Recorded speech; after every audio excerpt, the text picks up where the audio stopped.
ಹರೇ ಕೃಷ್ಣ. ಮಾತಾಜಿ, ನನ್ನ ಧ್ವನಿ ಕೇಳಿಸ್ತಾ ಇದೆಯಾ? ಹರೇ ಕೃಷ್ಣ ಹರೇ ಮಾತಾಜಿ, ಕೃಷ್ಣ ಕೇಳಿಸ್ತಾ ಇದೆ ಮಾತಾಜಿ, ಮಾತಾಜಿ. ಪ್ರಣಾಮಗಳು.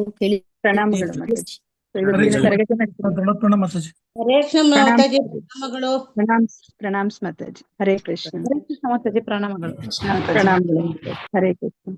ಓಂ ನಮೋ ಭಗವತೆ ವಾಸುದೇವಾಯ. ಓಂ ನಮೋ ಭಗವತೆ ವಾಸುದೇವಾಯ. ಓಂ ನಮೋ ಭಗವತೆ ವಾಸುದೇವಾಯ.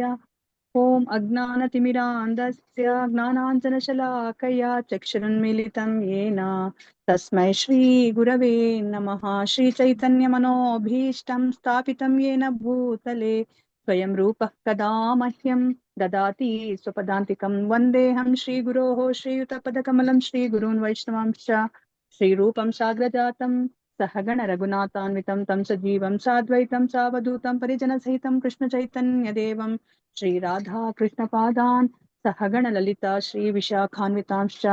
ಹೇ ಕೃಷ್ಣ ಕರುಣಾ ಸಿಂಧು ದೀನಬಂಧೋ ಜಗತ್ಪತೆ ಗೋಪೇಶ ಗೋಪಿಕಾ ಕಾಂತ ರಾಧಾ ಕಾಂತ ನಮೋಸ್ತುತೆ. ತಪ್ತ ಕಾಂಚನ ಗೌರಾಂಗಿ ರಾಧೆ ವೃಂದಾವನೇಶ್ವರಿ ವೃಷಭಾನುಸುತೆ ದೇವಿ ಪ್ರಣಮಾಮಿ ಹರಿಪ್ರಿಯೇ. ವಾಂಚಾ ಕಲ್ಪತರುಭ್ಯಶ್ಚ ಕೃಪಾ ಸಿಂಧುಭ್ಯ ಏವ ಚ ಪತಿತಾನಾಂ ಪಾವನೇಭ್ಯೋ ವೈಷ್ಣವೇಭ್ಯೋ ನಮೋ ನಮಃ.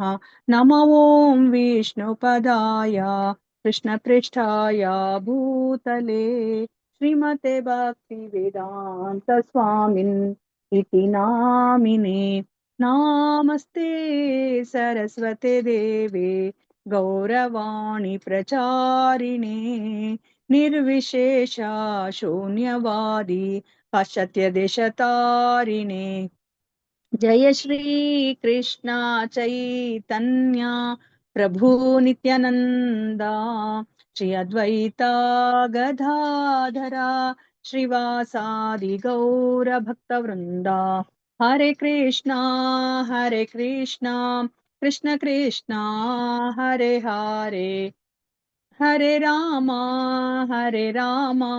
ರಾಮ ರಾಮ ಹರೇ ಹರೇ. ಹರೇ ಕೃಷ್ಣ ಕೃಷ್ಣ ಕೃಷ್ಣ ಹರೇ ಹರೇ ಹರೇ ರಾಮ ರಾಮ ರಾಮ ಹರೇ ಹರೇ. ನಾರಾಯಣಂ ನಮಸ್ಕೃತ್ಯ ನರಂ ಚೈವ ನರೋತ್ತಮಂ ದೇವೀಂ ಸರಸ್ವತಿಂ ವ್ಯಾಸಂ ತತೋ ಜಯಂ ಮುದೀರಯೇತ್. ನಷ್ಟಪ್ರಾಯೇಷು ಅಭದ್ರೇಷು ನಿತ್ಯಂ ಭಾಗವತ ಸೇವಯಾ ಭಗವತಿ ಉತ್ತಮ ಶ್ಲೋಕೆ ಭಕ್ತಿರ್ಭವತಿ ನೈಷ್ಟಿಕಿ. ಕೃಷ್ಣಾಯ ವಾಸುದೇವಾಯ ದೇವಕೀ ನಂದನಾಯ ಚ ನಂದ ಗೋಪಕುಮಾರಾಯ ಗೋವಿಂದಾಯ ನಮೋ ನಮಃ. ನಮಃ ಪಂಕಜನಾಭಾಯ ನಮಃ ಪಂಕಜಮಾಲಿನೇ ನಮಃ ಪಂಕಜನೇತ್ರಾಯ ನಮಸ್ತೆ ಪಂಕಜಾಂಗ್ರಯೇ. ಹರೇ ಕೃಷ್ಣ. ಮಾತಾಜಿಗಳ ಪ್ರಭುಜಿಗಳು, ಮತ್ತೊಮ್ಮೆ ನಾನು ಈ ಕಾರ್ಯಕ್ರಮಕ್ಕೆ ಎಲ್ಲರಿಗೂ ಸ್ವಾಗತವನ್ನ ಕೋರ್ತಾ ಇದ್ದೀನಿ. ಹರೇ ಕೃಷ್ಣ ಮಾತಾಜಿ. ಹರೇ ಕೃಷ್ಣ ಮಾತಾಜಿ. ನಾವು ಗರ್ಭಸ್ತುತಿನ ನಾವು ತಿಳ್ಕೊತಾ ಇದ್ದೀವಿ. ಇವಾಗ ದೇವಕಿ ಮಾತೆಯ ಆ ಹೃದಯ ಗರ್ಭದಲ್ಲಿ ಕೃಷ್ಣ ಇವಾಗ ಇದ್ದಾರೆ. ಅವರನ್ನ ಕುರಿತಾಗಿ ಈಗ ದೇವತೆಗಳೆಲ್ಲರೂ ಸಹ ಪ್ರಾರ್ಥನೆಯನ್ನ ಮಾಡ್ತಾ ಇದ್ದಾರೆ. ಸೊ ಇದು ಭಾಗವತಂನ ಸ್ಕಂದ 10 ಅಧ್ಯಾಯ 2ರಲ್ಲಿ ಬರುವಂತಹ ಒಂದು ಸ್ತುತಿ. ಸೊ ನಾವಿವಾಗ ಶ್ಲೋಕ 37 ನಾವು ತಿಳ್ಕೊತಾ ಇದ್ದೀವಿ. ಶೃಣ್ವನ್ ಗೃಣನ್ ಸಂಸ್ಮರಯಂಶ್ಚ ಚಿಂತಯನ್ ನಾಮಾನಿ ರೂಪಾಣಿ ಚ ಮಂಗಲಾನಿ ತೇ ಪ್ರಿಯಾಸು ಯಸ್ತ್ವಚ್ಚರಣಾರವಿಂದಯೋರ್ ಅವಿಷ್ಟಚೇತಾನ ಭವಾಯ ಕಲ್ಪತೆ. ಶೃಣ್ವನ್ ಗೃಣನ್ ಸಂಸ್ಮರಯಂಶ್ಚ ಚಿಂತಯನ್ ನಾಮಾನಿ ರೂಪಾಣಿ ಚ ಮಂಗಲಾನಿ ತೇ ಪ್ರಿಯಾಸು ಯಸ್ತ್ವಚ್ಚರಣಾರವಿಂದಯೋರ್ ಅವಿಷ್ಟಚೇತಾನ ಭವಾಯ ಕಲ್ಪತೆ. ಶೃಣ್ವನ್ ಗೃಣನ್ ಸಂಸ್ಮರಯಂಶ್ಚ ಚಿಂತಯನ್ ನಾಮಾನಿ ರೂಪಾಣಿ ಚ ಮಂಗಳಾನಿ ತೇ ಪ್ರಿಯಾಸು ಯಸ್ತ್ವಚ್ಚರಣಾರವಿಂದಯೋರ್ ಅವಿಷ್ಟಚೇತಾನ ಭವಾಯ ಕಲ್ಪತೆ. ಹರೇ ಕೃಷ್ಣ. ನಾನು ಒಂದು ಲೈನನ್ನ ಹೇಳ್ತೀನಿ, ಅದಾದ್ಮೇಲೆ ನೀವು ಹೇಳಿ ಎಲ್ಲರೂ. ಶ್ಲೋಕ 37. ಶೃಣ್ವನ್ ಗೃಣನ್ ಸಂಸ್ಮರಯಶ್ಚ ಚಿಂತಯನ್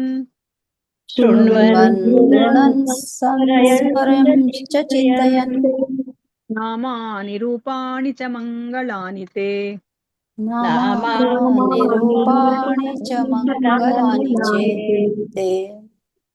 ಪ್ರಿಯಾಸು ಯಸ್ತ್ವಚ್ಚರಣಾರವಿಂದಯೋರ್ क्रियास्त्वचरणारविन्दयो अविष्टचेतान भवाय कल्पते अविष्टचेतानभवाय कल्पते शृण्वन् गृणन् संस्मरयंश्च चिन्तयन् शृण्वन् गृणन् संस्मरन्श्च चिन्तयन् नामानि रूपाणि च मङ्गलानि ते नामानि रूपाणि च मङ्गलानि ते प्रियासु यस्त्वच्चरणारविन्दयोर् प्रियास्त्वचरणारविन्दयोः अविष्टचेतान भवाय कल्पते अविष्टचेतानभवाय कल्पते शृण्वन् गृणन् संस्मरयंश्च चिन्तयन् शृण्वन्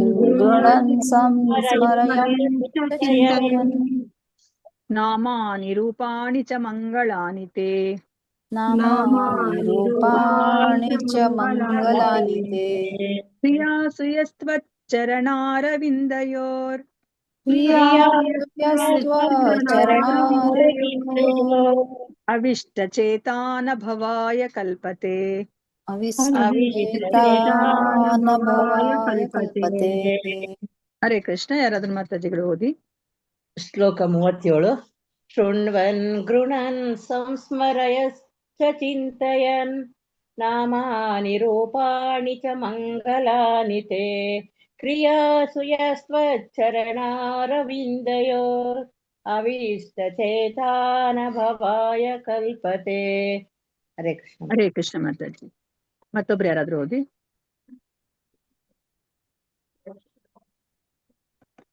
ಓದ್ಲ ಮಾತಾಜಿ. ಹರೇ ಕೃಷ್ಣ. ಓದಿ ಮಾತಾಜಿ. ಹರೇ ಕೃಷ್ಣ. ಶೃಣ್ವನ್ ಗೃಹ್ಣನ್ ಸಂಸ್ಮರನ್ ಚ ಚಿಂತಯನ್ ನಾಮಾನಿ ರೂಪಾಣಿ ಚ ಮಂಗಲಾನಿ ತೇ ಕ್ರಿಯಾಸು ಯಸ್ತ್ವಚ್ಚರಣಾರವಿಂದಯೋ ಅವಿಷ್ಟಚೇತಾನ ಭವಾಯ ಕಲ್ಪತೆ. ಹರೇ ಕೃಷ್ಣ. ಹರೇ ಕೃಷ್ಣ ಮಾತಾಜಿ. ಮತ್ತೊಬ್ರು ಯಾರಾದ್ರೂ ಓದ್ತೀರಾ? ಹರೇ ಕೃಷ್ಣ ಮಾತಾಜಿ. ಶ್ಲೋಕ 37.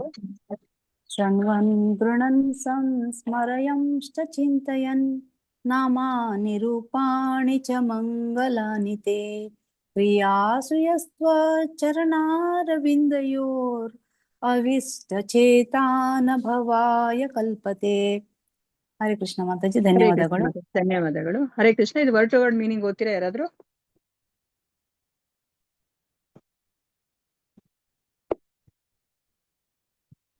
ಹರೇ ಕೃಷ್ಣ. ಯಾರಿಕಂದ್ರೆ ಓದ್ತೀನಿ ಮಾತಾಜಿ. ಓದಿ ಮಾತಾಜಿ. ಓದಿ. ಶೃಣ್ವನ್ ಪ್ರಭುವಿನ ಬಗೆಗೆ ನಿರಂತರವಾಗಿ ಶ್ರವಣ ಮಾಡುತ್ತಾ, ಶ್ರವಣಂ ಕೀರ್ತನಂ ವಿಷ್ಣೋಃ ಗೃಹ್ಣನ್ ಸಂಕೀರ್ತನ ಅಥವಾ ಪಠನ ಮಾಡುತ್ತಾ ಭಗವಂತನ ಪವಿತ್ರ ನಾಮ ಮತ್ತು ಕ್ರಿಯೆಗಳನ್ನು ಸಂಸ್ಮರೆಯನ್ ಸ್ಮರಣೆ ಮಾಡುತ್ತಾ ಭಗವಂತನ ಪಾದಕಮಗಳನ್ನು ಮತ್ತು ರೂಪಗಳನ್ನು ನಿರಂತರವಾಗಿ ಚಿಂತನೆ ಮಾಡುತ್ತಾ ಚಾ ಮತ್ತು ಚಿಂತೆಯನ್ ಆಲೋಚಿಸುತ್ತಾ ಭಗವಂತನ ದಿವ್ಯ ಕಾರ್ಯಗಳನ್ನು ನಾಮಾನಿ ಭಗವಂತನ ದಿವ್ಯ ನಾಮಗಳನ್ನು ರೂಪಾಣಿ ಭಗವಂತನ ದಿವ್ಯ ರೂಪಗಳನ್ನು ಚ ಕೂಡ ಮಂಗಲಾನಿ ಅವೆಲ್ಲವೂ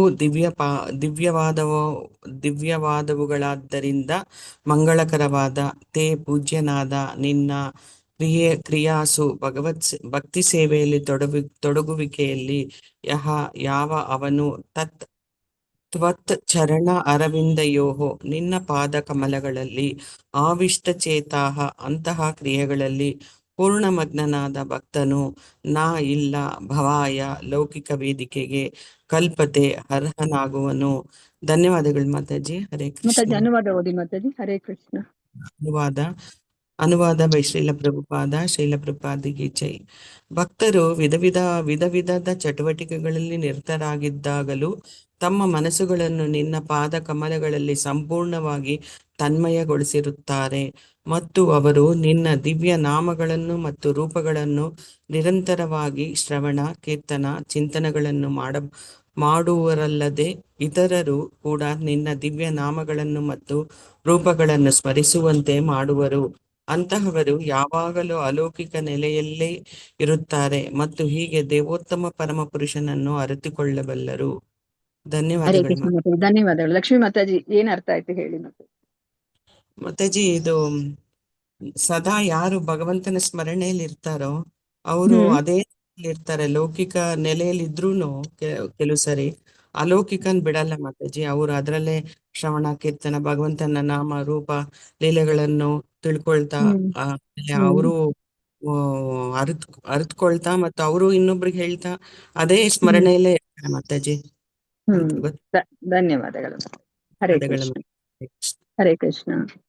ಸೊ ಇವಾಗ ನಮ್ಗೆ ಇಲ್ಲಿ ಏನನ್ನ ಹೇಳ್ತಾ ಇದ್ದಾರೆ, ಸೊ ಭಗವಂತನ ದಿವ್ಯ ನಾಮಗಳನ್ನ ರೂಪಗಳನ್ನ ನಿರಂತರವಾಗಿ ಶ್ರವಣ ಕೀರ್ತನ ಚಿಂತನೆಗಳನ್ನು ಮಾಡುವವರಲ್ಲದೆ ಇತರರು ಕೂಡ ನಿನ್ನ ದಿವ್ಯ ನಾಮಗಳನ್ನು ಮತ್ತು ರೂಪಗಳನ್ನು ಸ್ಮರಿಸುವಂತೆ ಮಾಡುವರು ಅಲ್ವಾ. ಅಂದ್ರೆ ಅವರು ಮಾಡ್ತಾರೆ ಮತ್ತೆ ಅವರು ಬೇರೆಯವ್ರಿಗೂ ಸಹ ಅವರು ಉಪದೇಶ ಮಾಡ್ತಾರೆ, ನೀವು ಮಾಡಿ ಅಂತ ಹೇಳ್ಬಿಟ್ಟು ಅಲ್ವಾ. ಇದೇ ವ್ಯತ್ಯಾಸ ಭಕ್ತಿ ಯೋಗಿಗಳಿಗೂ ಮತ್ತೆ ಜ್ಞಾನಿ ಯೋಗಿಗಳು ಏನ್ ಮಾಡ್ತಾರೆ, ಅವರು ಎಲ್ಲವನ್ನ ಬಿಟ್ಟು ಅವರು ಏಕಾಂಗಿಯಾಗಿ ಅವರು ಕಾಡಿಗೋ ಅಥವಾ ಹಿಮಾಲಯಕ್ಕೆ ಹೋಗ್ಬಿಟ್ಟು ಅವರು ತಮ್ಮ ಆತ್ಮ ಸಾಕ್ಷಾತ್ಕಾರ ಮಾಡ್ಕೊಳ್ಳಿಕ್ಕೆ ಅವ್ರು ತಮ್ಮನ್ನ ತಾವು ತೊಡಗಿಸ್ಕೋತಾರೆ ಅಲ್ವಾ. ಅವರು ಬೇರೆಯವ್ರನ್ನು ಸಹ ನನ್ನೊಟ್ಟಿಗೆ ಕರ್ಕೊಂಡು ಹೋಗ್ಬೇಕು ಈ ಒಂದು ದಿಕ್ಕಿಗೆ ಆತ್ಮ ಸಾಕ್ಷಾತ್ಕಾರದ ಕಡೆಗೆ ಅಂತ ಅವ್ರು ಯೋಚನೆ ಮಾಡೋದಿಲ್ಲ. ಆದ್ರೆ ಭಕ್ತಿ ಯೋಗಿಗಳೇನ್ ಮಾಡ್ತಾರೆ, ಅವ್ರೂ ಸಹ ಭಗವಂತನ ನಾಮ ರೂಪ ಗುಣ ಲೀಲೆಗಳಲ್ಲಿ ತಮ್ಮನ್ನ ತಾವು ತೊಡಗಿಸ್ಕೊಂಡಿರ್ತಾರೆ ಮತ್ತೆ ಬೇರೆಯವ್ರಿಗೂ ಸಹ ಅದನ್ನ ಸ್ಮರಿಸೋ ತರ ಅವರು ಮಾಡ್ತಾರೆ ಅಲ್ವಾ. ಸೊ ಇವಾಗ ನಮ್ಗೂನು ಅಷ್ಟೇನೆ ಅಲ್ವಾ. ಇವಾಗ ಶೀಲ ಪ್ರಭುಪಾದ ಅವರು ಅವ್ರ ಪಾಡಿಗೆ ಅವರು ವೃಂದಾವನದಲ್ಲಿ ಇದ್ದಿದ್ರೆ ನಮ್ಗೆ ಈ ಒಂದು ಅದೃಷ್ಟ ಸಿಗ್ತಾ ಇತ್ತ ನಮ್ಗೆ ಈ ಭಗವಂತನ ಇಲ್ಲ ಬಗ್ಗೆ ಕೇಳುವಂತದ್ದು? ಇಲ್ಲ ಇಲ್ಲ ಅಲ್ವಾ. ಮಾತಾಜಿ. ಹಾ ಪ್ರಭುಪಾದ್ರಿಗೆ ಏನ್ ಬೇಕಾಗಿತ್ತು ಅಲ್ವಾ, ಅವರು ವೃಂದಾವನದಲ್ಲಿದ್ರು, ಅವರು ಭಕ್ತಿಯನ್ನ ಮಾಡ್ತಾ ಇದ್ರು, ಇನ್ನೇನ್ ಬೇಕು ಒಬ್ಬ ಮನುಷ್ಯನಿಗೆ ಅಲ್ವಾ. ಆದ್ರೆ ಅವರು ಆ ಒಂದು ಇಳಿ ವಯಸ್ಸಲ್ಲೂ ಸಹ ಅವರು ಅಮೆರಿಕಾಗೆ ಹೋಗಿ ಗುರುವಿನ ಆದೇಶವನ್ನ ಪಾಲಿಸ್ಲಿಕ್ಕೋಸ್ಕರ ಅವ್ರು ಏಕಾಂಗಿಯಾಗಿ ಹೋಗಿ ಎಲ್ಲರಿಗೂ ಸಹ ಅವ್ರನ್ನ ಕೃಷ್ಣನ ಒಂದು ಪ್ರಜ್ಞೆಗೆ ಕರ್ಕೊಂಡ್ ಬಂದ್ರು ಅಲ್ವಾ. ಅಲ್ಲಿರೋರ್ಗಂತೂ ಏನು ಗೊತ್ತೇ ಇರಲಿಲ್ಲ, ಹಿಪ್ಪಿಗಳನ್ನ ಅವರು ಹ್ಯಾಪಿಗಳನ್ನಾಗಿ ಅವರು ಮಾಡಿದ್ರು. ಸೊ ಅದನ್ನೇ ನಮ್ಗೆ ಇಲ್ಲಿ ಹೇಳ್ತಾ ಇದ್ದಾರೆ. ಸೊ ಇವಾಗ ನಮ್ಗೆ ಅವ್ರಿಗೆ ನೋಡ್ಲಿಕ್ಕೆ ಏನ್ ಅನ್ಸುತ್ತೆ, ಅವರು ನಮ್ ತರನೇ ವ್ಯಕ್ತಿಗಳು ಅಂತ ನಮ್ಗೆ ಅನ್ಸುತ್ತೆ. ಇವಾಗ ಪ್ರಭುಪಾದ್ರು ನೋಡಿದ್ರೆ ಅವರು ನಮ್ ತರನೇ ಒಬ್ರು ಏನೋ ಗುರುಗಳು ಒಂದ್ ಸ್ವಲ್ಪ ಉನ್ನತ ಸ್ಥಾನದಲ್ಲಿದ್ದಾರೆ ಅಂತ ಅನ್ಸುತ್ತೆ ಅಲ್ವಾ. ಆದ್ರೆ ನಿಜವಾಗಿ ಅವರು ಈ ಲೌಕಿಕದಲ್ಲಿ ಇದ್ರೂ ಸಹ ಅವರು ಅಲೌಕಿಕವಾಗೇ ಇರ್ತಾರೆ ಅವರು ಅಂತ ಅಲ್ವಾ. ಯಾಕೆ ಅವರು ಅಲೌಕಿಕವಾಗಿ ಇರ್ತಾರೆ? ಹರೇ ಕೃಷ್ಣ. ಅವ್ರ ಅಲೌಕಿಕ ನೆಲೆಯಲ್ಲಿ ಯಾಕೆ ಇರ್ತಾರೆ? ಅವರು ಹೌದು. ನಿರಂತರವಾಗಿ ಭಗವಂತನನ್ನೇ ನಾಮ ಸ್ಮರಣೆ ಭಗವಂತನ ಇದ್ರಲ್ಲೇ ಇರ್ತಾರೆ. ದಿವ್ಯ ಹಾ, ನಾಮರೂಪಗಳನ್ನು ಚಿಂತನೆ ಮಾಡ್ತಾ ಇರ್ತಾರೆ ಕಂಟಿನ್ಯೂಸ್. ಅದಕ್ಕೆ ನಮ್ಗೆ ಸಾಮ್ಯತೆ ಏನ್ ಕೊಡ್ತಾರೆ ಪ್ರಭುಪಾದ್ರು ಯಾವಾಗ್ಲೂನು? ನಾವ್ ಯಾವಾಗ್ಲೂ ನಿರಂತರವಾಗಿ ಭಗವಂತನ ಆ ಒಂದು ಚಿಂತನೆಯಲ್ಲಿ ಶ್ರವಣ ಕೀರ್ತನ ಆ ನವವಿಧ ಭಕ್ತಿಯನ್ನ ಮಾಡ್ತಾ ಇದ್ರೆ ನಿರಂತರವಾಗಿದ್ರೆ ಅಲ್ವಾ, ಹೇಗೆ ನಾವು ಅದು ಲೌಕಿಕವಾಗ್ಬಿಡ್ತೀವಿ, ಸರಿ ಅಲೌಕಿಕವಾಗ್ಬಿಡ್ತೀವಿ.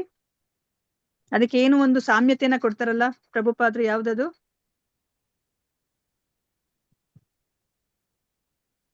ಇವಾಗ ಒಂದು ಕಬ್ಬಿಣ ಅಲ್ವಾ, ಆ ಕಬ್ಬಿಣ ಎಷ್ಟು ಕಠಿಣ, ಆದ್ರೆ ಅದನ್ನ ಬೆಂಕಿಲಿ ನಾವು ನಿರಂತರವಾಗಿಟ್ರೆ ಏನಾಗುತ್ತೆ, ಆ ಕಬ್ಬಿಣವೂ ಮೆಲ್ಟ್ ಸಹ ಆಗ್ತದೆ. ಆ ಬೆಂಕಿಯ ಗುಣಗಳನ್ನ ಹೊಂದ್ಬಿಡುತ್ತೆ ಅಲ್ವಾ. ನಾವು ಸಹ ನಿರಂತರವಾಗಿ ಆ ಭಗವಂತನ ಒಂದು ನಾಮ ರೂಪ ಗುಣಗಳನ್ನ ನಾವು ಹೇಳ್ಕೊತಾ ಇದ್ರೆ ಏನಾಗುತ್ತೆ, ಭಗವಂತನ ನಾಮ ಬೇರೆ ಅಲ್ಲ, ಭಗವಂತ ಬೇರೆ ಅಲ್ಲ, ಭಗವಂತನ ರೂಪ ಬೇರೆ ಅಲ್ಲ, ಭಗವಂತ ಬೇರೆ ಅಲ್ಲ ಅಲ್ವಾ. ನಾವು ಆ ನಾಮ ರೂಪ ಗುಣಗಳ ಜೊತೆಯಲ್ಲಿ ಯಾವಾಗ್ಲೂ ಇದ್ರೆ ಏನಾಗುತ್ತೆ, ನಾವು ಸಹ ಆ ಭಗವಂತನ ಗುಣಲಕ್ಷಣವನ್ನೇ ನಾವು ಪಡೆದ್ಬಿಡ್ತೀವಿ ಅಲ್ವಾ. ಭಗವಂತ ಸತ್ ಚಿತ್ ಆನಂದ ಸ್ವರೂಪಿ ಅಲ್ವಾ. ಮತ್ತೆ ಅವ್ರು ಯಾವಾಗ್ಲೂ ಆಧ್ಯಾತ್ಮಿಕವಾಗಿರ್ತಾರೆ. ಇವಾಗ ನಾವು ಸಹ ಆ ಭಗವಂತನ ಸಂಪರ್ಕದಲ್ಲಿ ಇದ್ದಾಗ ಏನಾಗುತ್ತೆ, ನಾವು ಸಹ ಆಧ್ಯಾತ್ಮಿಕವಾಗ್ಬಿಡ್ತೀವಿ ಅಲ್ವಾ. ಇದಕ್ಕಿಂತ ಮುಂಚೆ ಎಷ್ಟು ಸತಿ ನಾವು ಇದನ್ನ ಎಕ್ಸಾಂಪಲ್ ಆಗಿ ಕೊಟ್ಟಿದೀವಿ, ಲೆವೆಲ್ 1 ಅಲ್ಲೂ ತುಂಬಾ ಸತಿ ಹೇಳಿದೀವಿ. ಸೊ ಇವಾಗ ನಾವು ನೀರು ನೋಡ್ಲಿಕ್ಕೇನು ಲೌಕಿಕನ ಅಲೌಕಿಕನ? ಅದು ನೀರು ಲೌಕಿಕ. ಲೌಕಿಕ. ಅದು ಭಗವಂತನಿಗೆ ಅಭಿಷೇಕ ಮಾಡಿದ ತಕ್ಷಣ ಅರ್ಪಿಸಿದ ತಕ್ಷಣನೇ ಏನಾಗುತ್ತೆ, ಅದು ಆ ನೀರು ತೀರ್ಥ. ತೀರ್ಥ ಅಲ್ವಾ, ಅಲೌಕಿಕವಾಗ್ಬಿಡುತ್ತೆ. ನಾವ್ ಅದನ್ನ ಎಷ್ಟು ಅದೇ ಒಂದು ನೀರನ್ನ ನಾವು ಎಷ್ಟು ಭಕ್ತಿಯಿಂದ ಸ್ವೀಕರಿಸ್ತೀವಿ ಅಲ್ವಾ. ಸೊ ಅದೇ ತರನೇ ನಾವ್ ಇವಾಗ ಆಹಾರ ತಯಾರು ಮಾಡ್ತೀವಿ, ಅದನ್ನ ಭಗವಂತನಿಗೆ ಅರ್ಪಿಸಿದ ಆಹಾರ ಲೌಕಿಕ, ಅದನ್ನ ಭಗವಂತನಿಗೆ ಅರ್ಪಿಸಿದ ತಕ್ಷಣನೇ ಪ್ರಸಾದ. ಪ್ರಸಾದ ಆಗೋಗುತ್ತೆ, ಅಲೌಕಿಕ ಆಗತ್ತೆ ಅಲ್ವಾ. ಇವಾಗ ಸುಮ್ನೆ ಮಾತುಗಳು ಅದನ್ನ ಲೌಕಿಕ ಅಂತ ಪರಿಗಣಿಸ್ತೀವಿ. ಆದ್ರೆ ಅದನ್ನೇ ನಾವು ಭಗವಂತನಿಗೆ ಅರ್ಪಿಸಿದ ತಕ್ಷಣನೇ ಆ ಮಾತುಗಳೇನಾಗೋಗುತ್ತೆ, ಭಜನ್ ಆಗೋಗುತ್ತೆ, ಕೀರ್ತನೆ. ಕೀರ್ತನೆ ಭಜನ್ ಆಗೋಗುತ್ತೆ, ಮಂತ್ರ ಆಗೋಗ್ಬಿಡುತ್ತೆ ಅಲ್ವಾ. ಸೊ ಮತ್ತೆ ಅಗ್ನಿ ಅಲ್ವಾ, ಅದು ಸುಮ್ನೆ ನೋಡ್ಲಿಕ್ಕೆ ಲೌಕಿಕ, ಆದ್ರೆ ಭಗವಂತನಿಗೆ ಅದನ್ನ ಉಪಯೋಗಿಸಿದ ತಕ್ಷಣನೇ, ಅದಕ್ಕೆ ಅರ್ಪಿಸಿದ ತಕ್ಷಣ ಏನಾಗೋಗಿತ್ತು, ಯಜ್ಞ. ಅದು ಆರತಿ ಆಗೋಗುತ್ತೆ ಅಲ್ವಾ. ನಾವ್ ಅದನ್ನ ಆರತಿ ಮಂಗಳಾರತಿ ಅನ್ಕೊಂಡು ನಾವ್ ಅದನ್ನ ಹ್ಮ್. ತಗೋತೀವಿ ಅಲ್ವಾ. ಇವಾಗ ಒಂದು ಜಾಗದಲ್ಲಿ ಆ ಜಾಗ ನೋಡಿದ್ರೆ ಅದು ಲೌಕಿಕ, ಆದ್ರೆ ಅಲ್ಲಿ ಭಗವಂತ ಏನಾದ್ರು ಲೀಲೆ ಮಾಡಿದ್ರೆ ಆ ಜಾಗ ಏನಾಗೋಗ್ಬಿಡುತ್ತೆ, ತೀರ್ಥಕ್ಷೇತ್ರ. ಅಲೌಕಿಕ ಆಗೋಗ್ಬಿಡುತ್ತೆ. ತೀರ್ಥಕ್ಷೇತ್ರ, ಪುಣ್ಯಕ್ಷೇತ್ರ ಅಲ್ವಾ, ಧಾಮ ಅಂತ ಹೇಳ್ತೀವಿ ನಾವು. ಸೊ ಧಾಮವಾಗಿ ಪರಿಗಣಿಸ್ಬಿಡುತ್ತೆ. ಸೊ ಇದೇನೆ ವ್ಯತ್ಯಾಸ. ಸೊ ಇವಾಗ ನಮ್ಗೆ ಈ ಒಂದು ಭೌತಿಕ ವಿಷಯಗಳು ಎಷ್ಟು ನಮ್ಗೆ ಇದು ಆಧ್ಯಾತ್ಮಿಕವಾಗಿ ಕಾಣ್ಲಿಕ್ಕೆ ಶುರುವಾಗುತ್ತೋ ನಾವು ಅಷ್ಟು ಭಕ್ತಿಯಲ್ಲಿ ಮುಂದುವರಿತಾ ಇದೀವಿ ಅಂತ ಅರ್ಥ ಅದಕ್ಕೇನೆ ನೋಡಿ ಇಲ್ಲಿ ನಮಗ್ ಗೊತ್ತಿರೋ ಹಾಗೇನೆ ಇವಾಗ ಚೈತನ್ಯ ಮಹಾಪ್ರಭುಗಳು ಅವರು ಶಿಷ್ಟಾಷ್ಟಕದಲ್ಲಿ ಏನನ್ನ ಹೇಳಿದ್ದಾರೆ, ಅವ್ರು ಏನನ್ನ ಕೇಳ್ಕೊತಾರೆ ಅವರು? ಚೇತೋ ದರ್ಪಣ ಮರ್ಜನಂ. ಅದಾದ್ಮೇಲೆ ನಧನಂ ನ ನಜ್ಜನಂ ಧನಂ ನ ಸುಂದರಿಂ. ಅದ್ರಲ್ಲಿ ಏನ್ ಕೇಳ್ಕೊತಾರ ಅವರು? ನಂಗೆ ದನ ಭೋಗವಾದ ಬೇಡ, ಧನ, ಸುಂದರಿ ಹುಡುಗಿಯರು ಯಾರು ಬೇಡ ಅಂತ. ಯಾರೂ ಬೇಡ, ಹೆಸರು ಬೇಡ, ಜನ ಬೆಳೆಯಿಂದ. ಧನ ಯಾವ್ದು ಬೇಡ ನನಗೆ ಅಲ್ವಾ? ಏನ್ ಬೇಕು ಅಂತ ಕೇಳ್ಕೊತಾರೆ? ಭಗವಂತನ ಭಕ್ತಿ. ಹಾ. ಚಡವರಂ. ನಧನಂ ನ ಜನಂ ನ ಸುಂದರಿಂ ಕವಿತಾಂಬಾ ಜಗದೀಶ ಕಾಮಯೇ. ಅದಾದ್ಮೇಲೆ ಮಮ ಜನ್ಮನಿ ಮಮ ಮಮ ಜನ್ಮನಿ ಜನ್ಮನಿ ಜನ್ಮನೀಶ್ವರೇ ಭಗವಾದ್ ಭಕ್ತಿರ್ ಅಹೈತುಕಿ ತ್ವಯಿ ಅಲ್ವಾ? So, ಅಹೈತುಕ ಭಗವಂತನ ಭಕ್ತಿ. ಭಕ್ತಿಯನ್ನ ಅಷ್ಟೇ ಕೇಳ್ಕೊತಾರೆ ಅವರು. ಅವ್ರು ನನಗೆ ಸ್ವರ್ಗ ಕೊಡು ಅಥವಾ ನಿನ್ ಲೋಕಕ್ಕೆ ಕರ್ಕೊಂಡು ಹೋಗು ಏನು ಅವ್ರು ಕೇಳೋದಿಲ್ಲ ಅಲ್ವಾ? ಏನ್ ಕೇಳ್ತಾರೆ? ನಾನು ಹೆಂಗೆ ಯಾವ್ದೇ ಒಂದು ಸ್ಥಾನದಲ್ಲಿ ಇರ್ಲಿ ಅಲ್ವಾ, ನನಗೆ ನಿನ್ನ ಭಕ್ತಿಯನ್ನ ಮಾಡೋದನ್ನ ನನಗೆ ಅನುಗ್ರಹ ಮಾಡು ಅಂತ ಕೇಳ್ಕೊತಾರೆ ಅಲ್ವಾ? ಇವನ್ ಚಿತ್ರಕೇತು ಮಹಾರಾಜನು ಅಷ್ಟೇ. ಅವ್ರು ಇವಾಗ ಶಾಪಗ್ರಸ್ತರಾದ್ಮೇಲೆ ಪಾರ್ವತಿ ಮಾತೆ ಹತ್ರ ಏನ್ ಕೇಳ್ಕೊತಾರೆ ಅವರು? ಯಾವುದೇ ಜೀವ ಎಂತಹ ಕೊಟ್ಟರು ಒಂದು ಭಕ್ತಿ ಮಾತ್ರ ಇದ್ದೀರಾ ಇರ್ಬಾರ್ದು ನನಗೆ. ನಾನು ವಿಷ್ಣು ಭಕ್ತನಾಗಿ ನಾನು ಇರ್ಬೇಕು ಅಂತ ಕೇಳ್ಕೊತಾರೆ ಅಲ್ವಾ? ನೋಡಿ, ಶುದ್ಧ ಭಕ್ತರು ಆತರ. ಅವರು ಯಾವುದೇ ಒಂದು ಜಾಗದಲ್ಲಿರ್ಲಿ, ಯಾವುದೇ ಒಂದು ರೂಪದಲ್ಲಿರ್ಲಿ, ಯಾವುದೇ ಒಂದು ಯೋನಿಯಲ್ಲಿ ಹುಟ್ಟಿದ್ರು ಸಹ, ನರಕದಲ್ಲಿದ್ರು ಸ್ವರ್ಗದಲ್ಲಿದ್ರು ಎಲ್ಲೇ ಇದ್ರು ಸಹ ನಾನು ಭಗವಂತನ ಭಕ್ತಿಯನ್ನ ಮಾಡೋ ತರ ನನಗೆ ಅನುಗ್ರಹ ಮಾಡು ಅಂತ ಹೇಳಿದ್ರು ಅಲ್ವಾ? ಭಕ್ತಿಯನ್ನ ಮಾಡೋದು ಅಂದ್ರೆ ಏನರ್ಥ? ಭಕ್ತಿ ಮಾಡಿ ಅಂತ ನಾವ್ ಹೇಳ್ತೀವಿ. ಏನದ್ ಮಾಡ್ಬೇಕು ನಾವು? ಭಕ್ತಿ ಮಾಡಿ ಅಂದ್ರೆ ಏನ್ ಮಾಡ್ಬೇಕು ನಾವು? ಭಗವಂತನ ದಿವ್ಯ ನಾಮರೂಪಗಳನ್ನು ಶ್ರವಣ ಕೀರ್ತನ, ಚಿಂತನ ಮತ್ತೆ ಪ್ರಸಾದ. ಭಗವಂತನ ಸೇವೆ ಮಾಡೋದು, ಭಗವಂತನ ಪ್ರೀತಿಸೋದು ಮತ್ತೆ ಪ್ರೇಮ. ಓಕೆ. ಸೊ ಅದ್ರಲ್ಲಿ ಎಷ್ಟು ವಿಧ ಇದೆ ಅಂತ ನಾವು ಸ್ವೀಕರಿಸುದು ತಿಳ್ಕೊಂಡಿದೀವಿ. ಭಕ್ತಿಯಲ್ಲಿ ನಾವ್ ಎಷ್ಟು ವಿಧ ಇದೆ? ನವವಿಧ. ನವವಿಧ ಭಕ್ತಿ ಇದೆ ಅಲ್ವಾ? ಯಾವ್ದ್ಯಾವ್ದದು ನವವಿಧ ಭಕ್ತಿಗಳು? ಶ್ರವಣಂ ಕೀರ್ತನಂ ವಿಷ್ಣು ಸ್ಮರಣಂ ಪಾದ ಸೇವನಂ ಅರ್ಚನಂ ವಂದನಂ ದಾಸ್ಯಂ ಸಖ್ಯಂ ಅಲ್ವಾ? ಈ ಶ್ಲೋಕವನ್ನ ಯಾರು ಹೇಳ್ತಾರೆ? ಯಾರಿಗೆ ಯಾವಾಗ ಹೇಳ್ತಾರೆ ಈ ಶ್ಲೋಕವನ್ನ? ಪ್ರಹ್ಲಾದ ಮಹಾರಾಜರು ಹೇಳೋದು.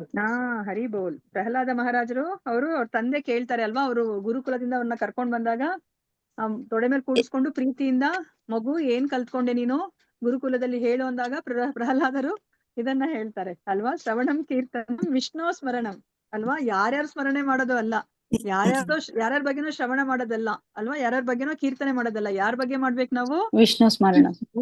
ವಿಷ್ಣುವಿನ ಬಗ್ಗೆನೇ ಮಾಡ್ಬೇಕು ನಾವು. ಅವಾಗಷ್ಟೇನೆ ಅದು ಭಕ್ತಿ ಆಗತ್ತೆ ಅಲ್ವಾ? ಇಲ್ಲ ಅಂತಂದ್ರೆ ಅದು ಭಕ್ತಿ ಅಂತ ಹೇಳ್ಬಿಟ್ಟು ಪರಿಗಣಿಸೋದಿಲ್ಲ. ಆ ಭಜತ, ಆ ಭಕ್ತಿ ಅದೆಲ್ಲನೂ ಸಹ ಆ ವಿಷ್ಣುವಿಗೇನೆ ಅದು ಏನು ಮುಡಿಪಾಗಿ ಇಡ್ಬೇಕಾಗಿರೋಂಥದ್ದು. ಬೇರೆಯವ್ರಿಗೆ, ಬೇರೆ ದೇವಾನ್ ದೇವತೆಗಳು ಅಥವಾ ಬೇರೆ ಯಾರಿಗಾದ್ರೂ ಮಾಡಿದ್ರೆ ಅದನ್ನ ಭಕ್ತಿ ಭಜನೆ ಭಜತಾಂ ಅದು ಆಗೋದಿಲ್ಲ ಅಲ್ವಾ?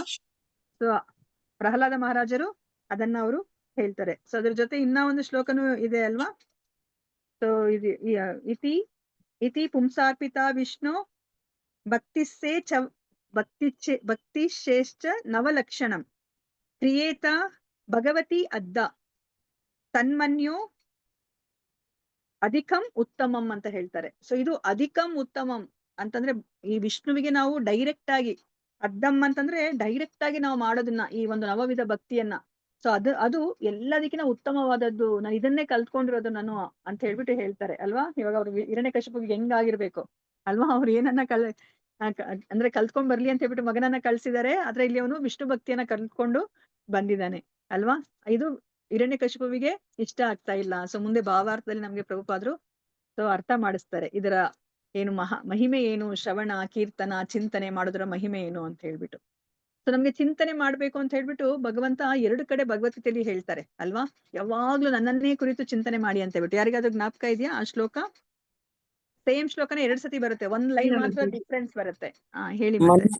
ಮನ್ಮನಾಭವ ಮದ್ಭಕ್ತೋ ಮಾತಾಜಿ. ಹೇಳಿ ಮಾತಾಜಿ. ಹೇಳಿ. ಮನ್ಮನಾಭವ ಮದ್ಭಕ್ತೋ ಮದ್ಯಾಜಿ ಮಾಂ ನಮಸ್ಕುರು ಮಾಮೇ ವೈಷ್ಯಸಿ ಯುಕ್ತೈವಂ ಆತ್ಮಾನಂ ಮತ್ಪರಾಯಣಃ. ಸೊ ಇದು 9.34 ಮಾತಾಜಿ. 9.34 ಮತ್ತೆ 18ನೇ ಅಧ್ಯಾಯದಲ್ಲಿ 8.65 ಏನೋ ಬರುತ್ತೆ ಮಾತಾಜಿ. ಅವಾಗ ಅಲ್ಲೇನ್ ಬರುತ್ತೆ ಮಾತಾಜಿ? ಮನ್ಮನಾಭವ ಮದ್ಭಕ್ತೋ ಮದ್ಯಾಜಿ ಮಾಂ ನಮಸ್ಕುರು ಮಾಮೇ ವೈಷ್ಯಸಿ ಸತ್ಯಂ ತೇ ಮಾಮೇ ವೈಷ್ಯಸಿ ಸತ್ಯಂ ತೇ ಪ್ರತಿಜಾನೆ ಪ್ರಿಯೋಸಿ ಮೇ.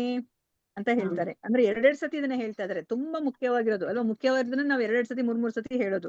ಸೊ ಇಲ್ಲಿ ಏನನ್ನ ಹೇಳ್ತಾ ಇದಾರೆ, ನನ್ನನ್ನ ಸದಾ ಚಿಂತಿಸು ಅಂತ ಹೇಳ್ತಾ ಇದ್ದಾರೆ.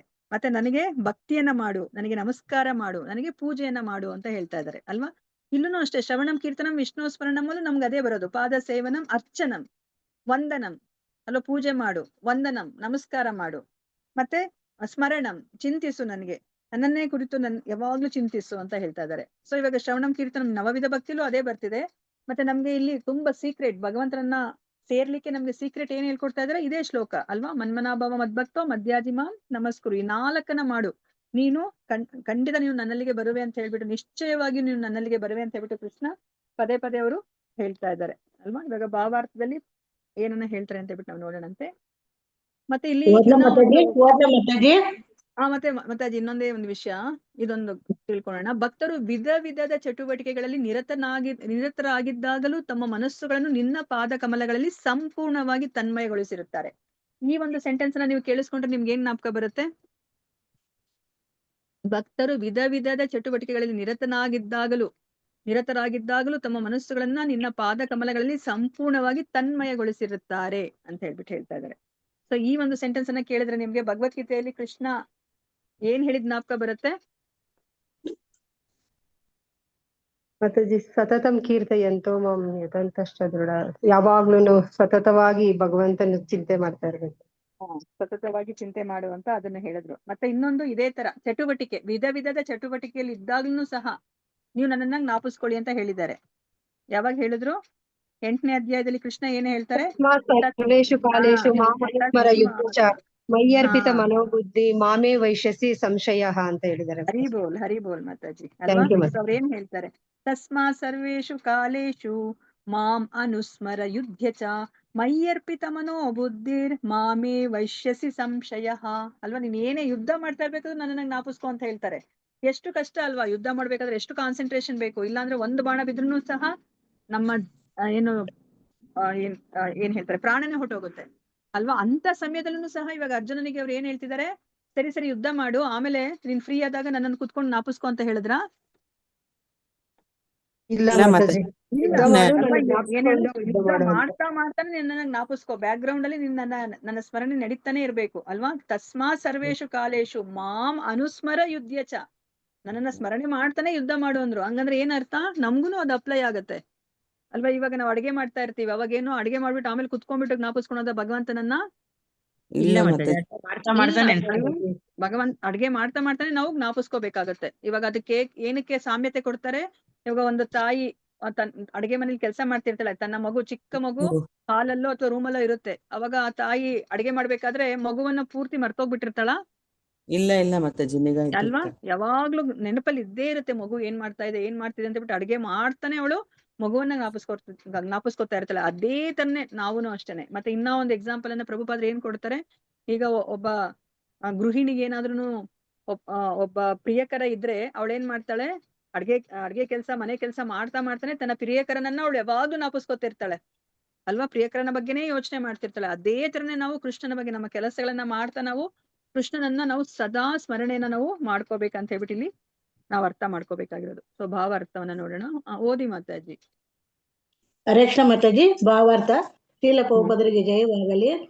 ಭಕ್ತಿ ಯೋಗವನ್ನು ಹೇಗೆ ಅಭ್ಯಾಸ ಮಾಡಬಹುದು ಎಂಬುದನ್ನು ಈ ಶ್ಲೋಕದಲ್ಲಿ ವಿವರಿಸಲಾಗಿದೆ. ಶ್ರೀಲ ರೂಪ ಗೋಸ್ವಾಮಿಯವರು ಹೇಳಿರುವ ಪ್ರಕಾರ ತನ್ನ ಚಟುವಟಿಕೆಗಳಿಂದ, ಮನಸ್ಸಿನಿಂದ ಮತ್ತು ಮಾತುಗಳಿಂದ ಕರ್ಮಣ ಗಿರ ತನ್ನ ಜೀವನವನ್ನು ಭಗವಂತನ ಸೇವೆಗಾಗಿ ಮುಡುಪಾಗಿಟ್ಟವನು.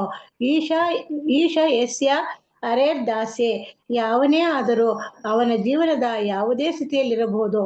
ನಿಖಿಲ ಸ್ವಪಿ ಅವಸ್ಥಾಸು, ಆದರೂ ಕೂಡ ಅವನು ವಾಸ್ತವವಾಗಿ ಬದ್ಧ ಸ್ಥಿತಿಯವನಲ್ಲ, ಮುಕ್ತ ಸ್ಥಿತಿಯವನಾಗುವನು. ಜೀವನ್ಮುಕ್ತ ಸ ಉಚ್ಯತೆ. ಅಂತಹ ಭಕ್ತನು ಭೌತಿಕ ಶರೀರದಲ್ಲಿ ಇದ್ದರೂ ಅವನಿಗೆ ಶರೀರದ ಸಂಬಂಧವೇನೂ ಇಲ್ಲ, ಏಕೆಂದರೆ ಅವನು ದಿವ್ಯವಾಗಿ ನೆಲೆಗೊಂಡಿರುತ್ತಾನೆ. ನಾರಾಯಣ ಪರ ಸರ್ವೇನ ಕುತಶ್ಚನ ಬಿಭತ್ಯೆ, ಅಂದರೆ ಭಕ್ತನು ದಿವ್ಯವಾದ ಚಟುವಟಿಕೆಗಳಲ್ಲಿ ನಿರತನಾಗಿರುವುದರಿಂದ ಅವನಿಗೆ ತಾನು ಭೌತಿಕ ಶರೀರ ಯಾವುದರ ಭಯವಿರುವುದಿಲ್ಲ.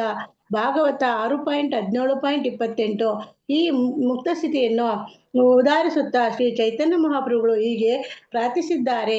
ಮಮ ಜನ್ಮಾನಿ ಜನ್ಮನೀಶ್ವರ ಭವತಾದ್ ಭಕ್ತಿರ ಹೇತುಕೆ ತ್ವಯೇ. ಈ ಒಟ್ಟಾರೆ ನನಗೆ ಬೇಕಾದ್ದೇನೆಂದರೆ ನನ್ನ ಜನ್ಮಗಳಲ್ಲಿಯೂ ನಿನ್ನ ಅವ್ಯಾಜ ಭಕ್ತಿ ಸೇವೆ ನನಗಿರಲಿ. ಶಿವಾಷ್ಟಕ 4. ಒಬ್ಬ ಭಕ್ತನು ನನ್ನ ಜನ್ಮಗಳಲ್ಲೂ ನಿನ್ನ ಅವ್ಯಾಜ ಭಕ್ತಿ ಸೇವೆ ಭಗವಂತನ ಪರಮೇಚ್ಛೆಯಂತೆ ಈ ಭೌತಿಕ ಜಗತ್ತಿನಲ್ಲಿ ಜನಿಸಿದರೆ ತನ್ನ ಭಕ್ತಿ ಸೇವೆಯನ್ನು ಮುಂದುವರಿಸುವವನು ಆ ಭರತರಾಜನು ಒಂದು ತಪ್ಪನ್ನೆಸಗಿ ಮುಂದಿನ ಜನ್ಮದಲ್ಲಿ ಒಂದು ಜಿಂಕೆಯಾದಾಗ ಅವನು ನಿರ್ಲಕ್ಷ್ಯತೆಗಾಗಿ ಒಂದಿಷ್ಟು ದಂಡನೆ ದೊರೆತರೂ ಅವನು ಭಕ್ತಿ ಸೇವೆ ನಿಲ್ಲಲಿಲ್ಲ. ನಾರದ ಮುನಿ ಹೇಳುವುದೇನೆಂದರೆ, ವ್ಯಕ್ತಿಯು ತನ್ನ ಭಕ್ತಿ ಸೇವೆಯ ರಂಗದಿಂದ ಪತನಗೊಂಡರೂ ನಷ್ಟಗೊಳ್ಳುವುದಿಲ್ಲ. ಆದರೆ ಭಕ್ತರಲ್ಲದರೂ ಸೇವೆ ನಿರ್ಧರಲ್ಲದಿರುವುದರಿಂದ ಸಂಪೂರ್ಣವಾಗಿ ನಷ್ಟಗೊಳ್ಳುವರು. ಆದ್ದರಿಂದ ಭಗವದ್ಗೀತೆಯು 9.14 ವ್ಯಕ್ತಿಯು ಕೊನೆಯ ಪಕ್ಷ ಹರೇ ಕೃಷ್ಣ ಮಹಾಮಂತ್ರವನ್ನು ಜಪಿಸುವುದರಲ್ಲಿ ಸದಾ ನಿರತನಾಗಿರಬೇಕೆಂದು ಸಮರ್ಥಿಸುತ್ತದೆ. ಹರೇ ಕೃಷ್ಣ ಮಾತಾಜಿ, ಧನ್ಯವಾದಗಳು. ಧನ್ಯವಾದಗಳು. ಹರೇ ಕೃಷ್ಣ. ಸೊ ಇಲ್ಲಿ ಏನನ್ನ ಹೇಳ್ತಾ ಇದಾರೆ ಪ್ರಭುಪಾದ್ರು, ಈಗ ನಮ್ಗೆ ಇವಾಗ ಭಕ್ತಿ ಯೋಗವನ್ನ ಮಾಡಿ ಅಂತ ಹೇಳ್ಬಿಟ್ಟು ಹೇಳ್ತಾರೆ. ಹೇಗೆ ಭಕ್ತಿ ಮಾಡ್ಬೇಕಂತ ನಮ್ಗೆ ಗೊತ್ತೇ ಆಗೋದಿಲ್ಲ ಅಲ್ವಾ? ಸೊ ಭಕ್ತಿ ಅಂತಂದ್ರೆ ಹೇಗ್ ಮಾಡೋದು? ನವವಿಧ ಭಕ್ತಿ ಇದೆ ಅಲ್ವಾ? ಶ್ರವಣಂ, ಕೀರ್ತನಂ, ವಿಷ್ಣು ಸ್ಮರಣಂ, ಪಾದ ಸೇವನಂ, ಅರ್ಚನಂ, ವಂದನಂ, ದಾಸ್ಯಂ, ಸಖ್ಯಂ, ಆತ್ಮ ನಿವೇದನಂ. ನಮಗೆ ಗೊತ್ತಿದೆ ಇವಾಗ ಪ್ರತಿ ಒಂದೊಂದನ್ನೇ ಮಾಡಿ ಒಬ್ಬೊಬ್ಬ ಭಗವತ್ ಭಕ್ತರು ಅವರು ತಮ್ಮ ಜೀವನವನ್ನ ಅವರು ಸಾರ್ಥಕಗೊಳಿಸ್ಕೊಂಡಿದ್ದಾರೆ ಅಲ್ವಾ? ಶ್ರವಣವನ್ನ ಮಾಡಿ ಯಾರು ತಮ್ಮ ಜೀವನವನ್ನ ಸಾರ್ಥಕಗೊಳಿಸ್ಕೊಂಡ್ರು? ಪರೀಕ್ಷಿತ್ ಮಹಾರಾಜ. ಕೀರ್ತನಂ ಮಾಡಿ, ಕೀರ್ತನಂ ಯಾರು ಮಾಡಿದ್ರು? ಮುನಿಗಳು, ನಾರದ ಮಹಾರಾಜ. ಹಾ ಅಲ್ವಾ? ಕೀರ್ತನಂ. ಸ್ಮರಣಂ ಯಾರು ಮಾಡಿದ್ರು? ಪ್ರಹ್ಲಾದ ಮಹಾರಾಜ. ಹಾ. ಮತ್ತೆ ಅದಾದ್ಮೇಲೆ ಪಾದ ಸೇವನ ಲಕ್ಷ್ಮೀ ದೇವಿ. ಅರ್ಚನ ಯಾರು ಮಾಡಿದ್ರು? ಋತು ಮಹಾರಾಜ್. ವಂದನ ಅಕ್ರೂರ. ದಾಸ್ಯ ಹನುಮಂತ. ಸಖ್ಯ ಅರ್ಜುನ. ಆತ್ಮ ನಿವೇದನ ಬಲಿ ಚಕ್ರವರ್ತಿ ಅಲ್ವಾ? ಅವ್ರೆಲ್ಲ ಸರ್ವಸ್ವವನ್ನು ಅವರು ಭಗವಂತನಿಗೋಸ್ಕರ ಅವರು ದಾರೆ ಎರೆದ್ರು ಅಲ್ವಾ? ಅಂದ್ರೆ ಈ 9 ವಿಧದಲ್ಲಿ ನಾವು ಯಾವ್ದಾದ್ರು ಒಂದನ್ನ ಮಾಡ್ಬೋದು, ಎರಡನ್ನ ಮಾಡ್ಬಾರ್ದು, ಎರಡನ್ನ ಮಾಡ್ಬೋದು ಅಥವಾ ಮೂರನ್ನ ಮಾಡ್ಬೋದು, ಎಷ್ಟು ಬೇಕಾದ್ರೂ ಮಾಡ್ಬೋದು ಅಲ್ವಾ?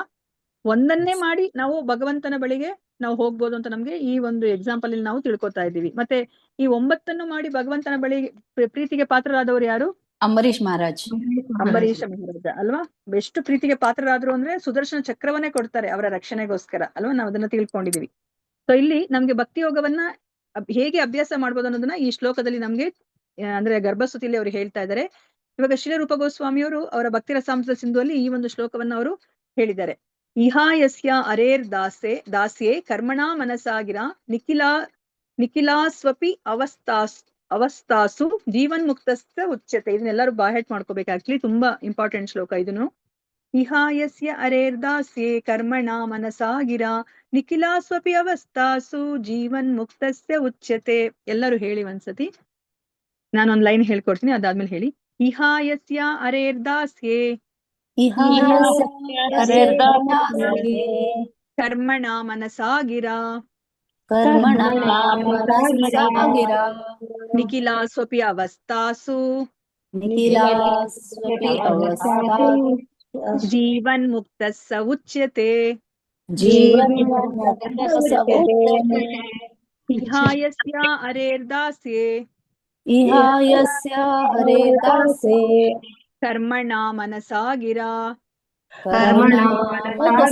ಕರ್ಮಣಾ ಮನಸಾಗಿರ ನಿಖಿಲಾಸ್ವಪಿ ಅವಸ್ಥಾಸು ಜೀವನ್ ಮುಕ್ತಸ್ಸ ಉಚ್ಯತೆ. ಇಹಾಯಸ್ಯ ಅರೇರ್ ದಾಸ್ಯೆ ಕರ್ಮಣಾ ಮನಸಾಗಿರ ನಿಖಿಲಾಸ್ವಪಿ ಅವಸ್ಥಾಸು ಜೀವನ್ ಮುಕ್ತಸ್ಸ ಉಚ್ಯತೆ. ನೋಡಿ ಇಲ್ಲಿ ಏನನ್ನ ಹೇಳ್ತಾ ಇದಾರೆ? ತನ್ನ ಜೀವನವನ್ನು ಭಗವಂತನ ಸೇವೆಗಾಗಿ ಮುಡಿಪಾಗಿಟ್ಟವನು. ಯಾವ ತರ ಮುಡಿಪಾಗಿಟ್ಟಿದ್ದಾರೆ? ತನ್ನ ಚಟುವಟಿಕೆಗಳಿಂದ, ಮನಸ್ಸಿನಿಂದ ಮತ್ತು ಮಾತುಗಳಿಂದ ಅಲ್ವಾ? ಸೊ ನಾವ್ ಇವಾಗ ಆ ಶ್ಲೋಕದಲ್ಲಿ ನಾವೇನನ್ನ ತಿಳ್ಕೊಂಡಿನೋ ಭಗವದ್ಗೀತೆಯ ಶ್ಲೋಕದಲ್ಲಿ ತಸ್ಮಾತ್ ಸರ್ವೇಷು ಕಾಲೇಶು ಮಾಮನಸ್ಪರ್ಯ ಯುದ್ಧಚ ಅಲ್ವಾ, ನೀನು ಚಟುವಟಿಕೆ ಮಾಡ್ತಾನೆ ನೀನು ನನ್ನನ್ನ ಸ್ಮರಿಸು, ಚಿಂತಿಸು ಸದಾ ಅಂತ ಹೇಳಿದ್ರು. ಇವಾಗ ಇಲ್ಲೂ ಸಹ ಅದನ್ನೇ ಹೇಳ್ತಾ ಇದ್ದಾರೆ. ತನ್ನ ಜೀವನವನ್ನು ಭಗವಂತನ ಸೇವೆಗಾಗಿ ಮುಡಿಪಾಗಿಟ್ಟವನು. ಯಾವ ತರ? ತನ್ನ ಚಟುವಟಿಕೆಗಳಿಂದ, ಮನಸ್ಸಿನಿಂದ ಮತ್ತೆ ಮಾತುಗಳಿಂದ, ಕರ್ಮಣ ಮನಸ ಗಿರ ಅಂತ ಹೇಳ್ತಾ ಇದ್ದಾರೆ. ಸೊ ಅವನಿವಾಗ ಈ ತರ ಇದ್ರೆ ಏನು ಅರ್ಥ? ಯಾವನೇ ಆದ್ರೂ ಈ ತರ ಯಾರು ಮಾಡ್ತಾ ಇದ್ದಾರೆ ಅವರು ಜೀವನದ ಯಾವುದೇ ಸ್ಥಿತಿಯಲ್ಲಿ ಇರಬಹುದು. ಓಕೆ, ನನಿಖಿಲಾಸ್ವಪಿ ಅವಸ್ಥಾಸು, ಎಂತ ಅವಸ್ಥೆಯಲ್ಲಿದ್ರು ಸಹ ಅವರು ಜೀವನ್ ಮುಕ್ತಸ್ಸ ಉಚ್ಯತೆ, ಅವನು ಬದ್ಧ ಸ್ಥಿತಿಯಲ್ಲಿ ಇರೋದಿಲ್ಲ, ಅವರು ಮುಕ್ತನಾಗಿರ್ತಾನೆ ಅಂತ. ನೋಡಿ ಎಷ್ಟು ಚೆನ್ನಾಗಿದೆ ಇದು ಅಲ್ವಾ. ಸೊ ಇವಾಗ ನಾವ್ ಇಷ್ಟನ್ನ ಮಾಡಿದ್ರೆ ಸಾಕು, ನಾವಿವಾಗ ನೋಡ್ಲಿಕ್ಕೆ ಈ ಭೌತಿಕ ಪ್ರಪಂಚದಲ್ಲಿ ಇದೀವಿ ಅಂತ ಅರ್ಥ. ಆದ್ರೆ ನಾವು ಜೀವನ್ ಮುಕ್ತಿ ಅಂದ್ರೆ ನಾವು ಮುಕ್ತರಾಗ್ಬಿಟ್ಟಿರ್ತೀವಿ, ನಾವು ಮುಕ್ತ ಸ್ಥಿತಿಲಿ ನಾವ್ ಇರ್ತೀವಿ. ನೋಡ್ಲಿಕ್ಕೆ ನಮ್ಗೆ ಇಲ್ಲಿ ನಾವೇನೋ ಕಂಡೀಷನ್ ಸೋಲ್ಸ್, ಬದ್ಧ ಜೀವಿಗಳಂತ ಅನ್ನೋ ತರ ಕಾಣಿಸಿದ್ರು ಸಹ ನಾವು ಮುಕ್ತ ಜೀವಿಗಳು ಅಂತ ಹೇಳ್ಬಿಟ್ಟು ಇಲ್ಲಿ ಹೇಳ್ತಾ ಇದ್ದಾರೆ ಅಲ್ವಾ. ಇಹಾಯಸ್ಯ ಅರೇರ್ದಾಸೆ ಕರ್ಮಣ ಮನಸಾ ಗಿರ ನಿಖಿಲಾಸ್ವಪಿ ಅವಸ್ಥಾಸು ಜೀವನ್ ಮುಕ್ತಸ್ಸ ಉಚ್ಯತೆ.